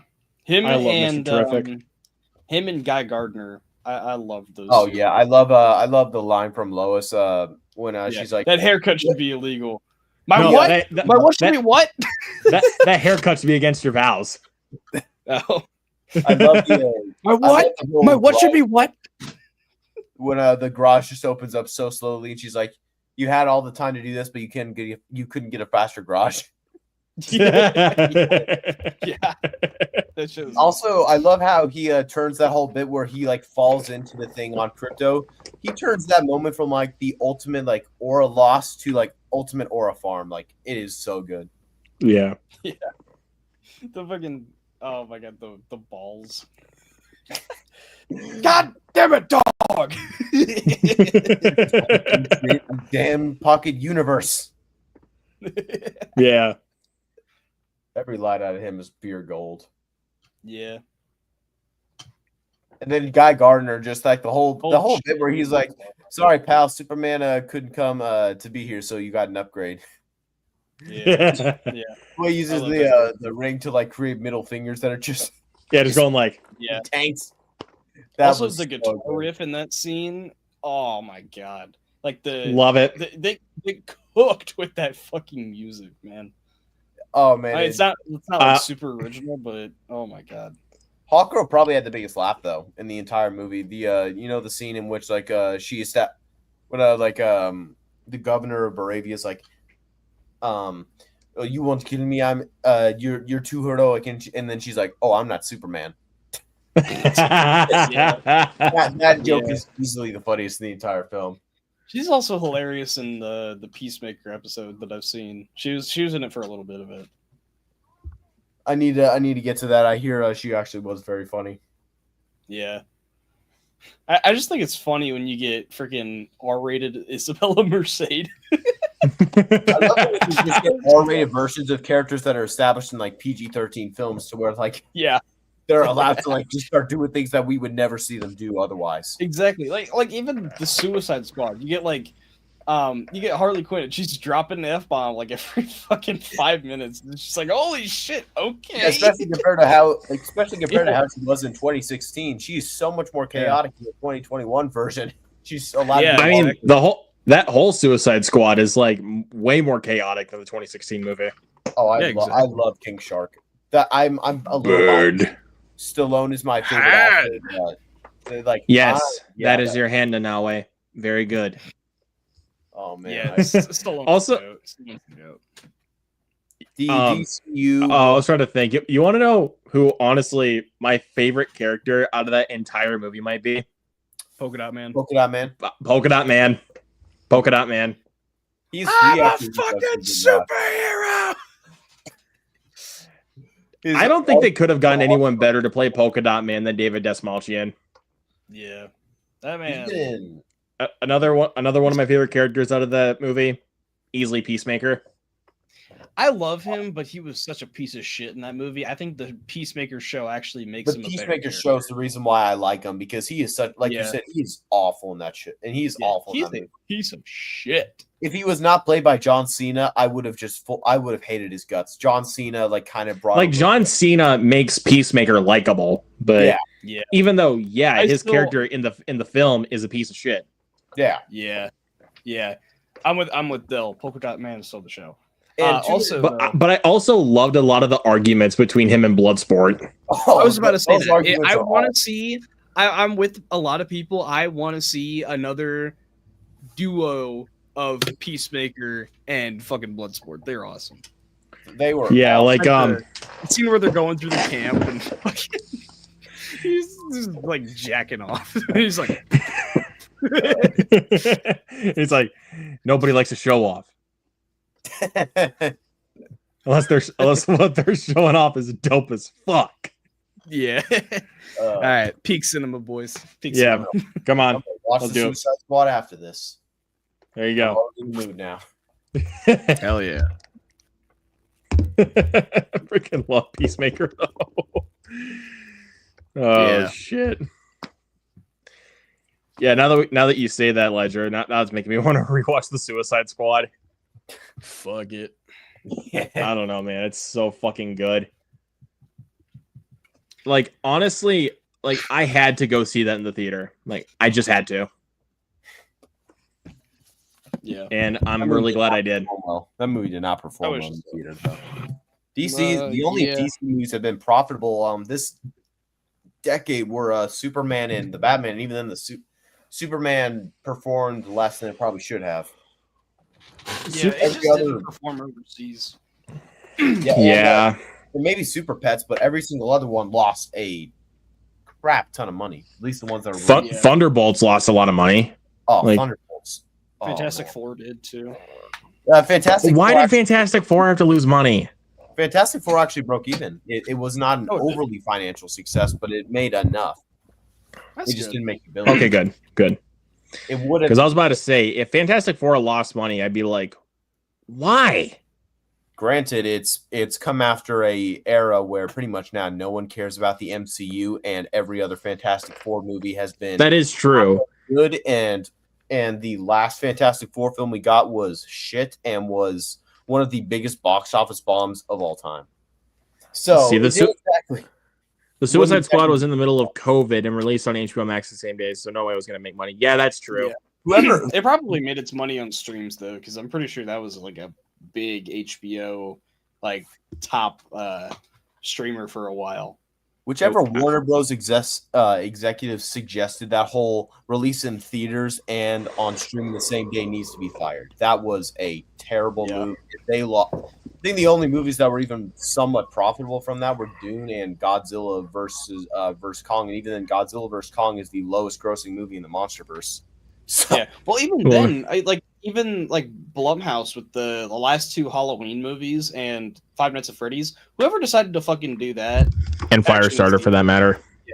Well, Firestarter wasn't gonna make any money in general because No. that movie was Yeah, that's shit. true. But Yeah, it was a piece Like, of shit. I mean, Halloween Ends may be bad, but that would have made bank if they didn't fucking put that like on streaming as well. And same thing 2018 with Five Nights at Freddy's. That would have had a way stronger second weekend had they not put that on streaming. Because you're gonna watch it once in theaters and you're just like, hell yeah, this is awesome, and then go back home and watch it on loop. yeah.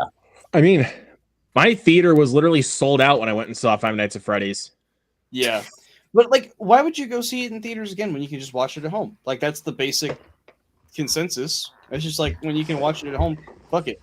Yeah, there's No. no reason to pay money to go out of your way to do that if you can watch it at home. It was a stupid idea. And Yeah, that's why For I'm the- that's for why the I'm main saying audience, like I would yeah. much rather go to the theater and see it. even then, movies that were actually good, like the Suicide Squad, underperformed. Yeah, Oh, what's another one that I'm trying to think of another one that underperformed that was actually really Wonder Woman fucking good. 84. Wonder Woman 80. Okay, no, Wonder Woman 84. No. I was gonna say, okay, I retract that statement. Like no. bad Um, movie.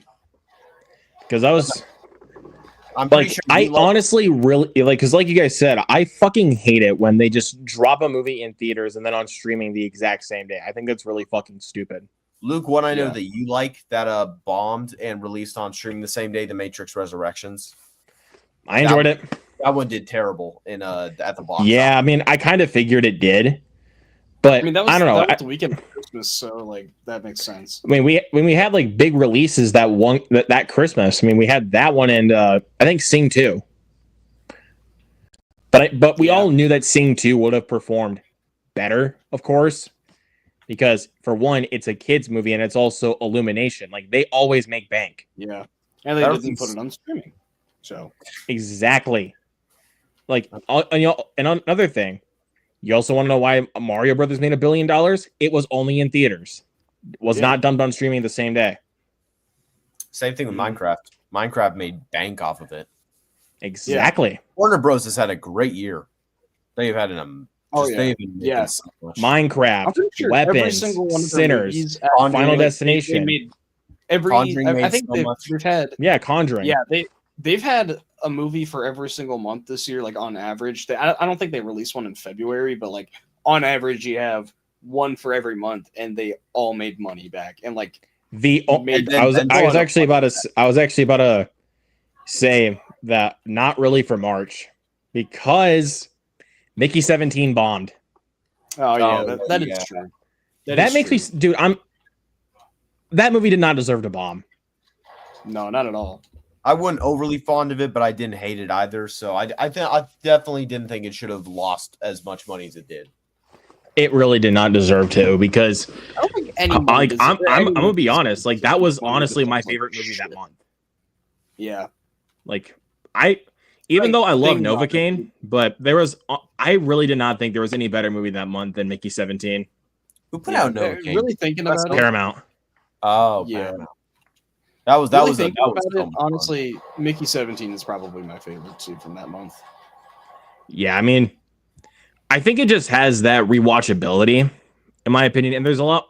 I mean, yes, Novocaine might be a little bit more entertaining. I just find more entertainment value in Mickey 17. And there's a lot more that you can pick up on with repeat viewings. Yeah, I need exactly. I need to give it a rewatch. I was exhausted when I saw it, so I definitely need. I mean, I loved it the first time, but in my head, I was like, I still need to go see this one again, like so that way I can process it and then try to understand everything better. And then the second time, I understood it a lot better. Yeah, Del, I don't think Soul ever went to theaters outside of that re-release that they had a it couple went years ago. it went into It theaters, was but straight to went Disney quietly. Plus though. Yeah, it went Yeah. in quietly to theaters, but it made virtually nothing. Onward also underperformed heavily because of its. Well, yeah, it was Because, literally the because week it was right literally a before couple of weeks before pandemic. Yeah, literally Like, a week before the week pandemic. before, yeah. yeah, Yeah. Onward got such a bad rap because of it. Like I was like, oh man, that was. That's a good movie though. Honestly, it's a good one. It is. Yeah, that movie cuts deep. I need to give. I think that's honestly one of the more underrated Pixar movies. Is Onward. Oh, absolutely. Yeah. I Like feel like people shit on it now. It's just like, why? It's why? actually- Because it came out during the pandemic. well, because no one fucking saw it. Yeah, like I mean, of all the movies, I have that came out- not seen Onward in a while, but Neither have I. honestly, thinking about it now, I think I might rewatch that here this week. Nice. I think I might rewatch it this week because it's been a few years. Like I don't think I saw it since it first came out. Yeah, I haven't seen it in a while. I think I first watched it when I had Disney Plus too. So Yeah. Yeah, but yeah, guys, that is the watch along for Get Out. Honestly, still a 5 out of 5. I really have no complaints with this movie. 4.5 for him. Honestly, I have no complaints with this. Mhm. So, and I'm still really excited for him. Fingers crossed it's good. Fingers crossed. But What'd you think of it, Legend? Yeah. Because it was the first time. So, what'd you think? I think I give it a solid 4. I'm gonna I'll probably need to give this one a rewatch just because I feel like this is one where I feel like certain movies I need to give a rewatch before I can properly see it in a new light. Yeah. But I think this Yeah. one will probably repeat more on a second viewing. but it was really good and also just amazing filmmaking, especially Oh yeah. from someone that was a directorial debut from a comedian. Yeah. This was quite the debut for Jordan Peele. So, and the fact that he's had this successful of a career as a director is amazing. Yeah, I mean, Us is still like one of the highest grossing horror movies of all time. That movie So- makes so much. Yeah, and then Nope was great, and then producing Nope like was you know, fantastic. like I said, Candyman and Monkey Man. And Now now we got he him this week. behind his fourth film whenever that comes out. Cannot wait for his fourth film. I mean, it's like one of those cases like where you want to see it because he made it, because he's that fucking good of a director. A lot of the times when I see a franchise, I'm wanting to see the movie because of the franchise, and then there's directors like Eggers or like Peele where their name solely attaches to they're the reason I go to it. Exactly. Like there, I have that case a lot too. I mean, if it's like Wes Anderson, Osgood Perkins, or Edgar Wright, or Robert Eggers, like I want to see it. Edgar Wright. When was his last film? Last Night in Soho. Oh man, that was like in 2021. Yeah, Yeah. I'm gonna be honest. Stand That was by my it. favorite movie that year. Yeah, I still stand by it. Baby Driver is my Invisible favorite. Man? What? Did you see The Invisible Man? That Oh, was the 2020. That was 2020. Yeah, Oh wait, I'm wrong. Sorry. but the Invisible Great Man, movie, though. Invisible Man's great. Oh, The Invisible Man is Yeah. so good.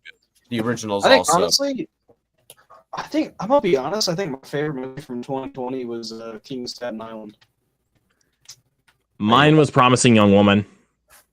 Great movie. That was my favorite movie that year. Why am I saying great? I haven't even fucking seen it. Well, have you seen Sound of I Metal? don't- That was my second favorite. Gotcha.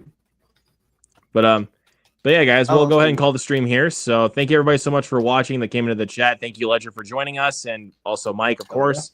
And we'll Always see you happy guys to- next time. Peace. Peace. See y'all.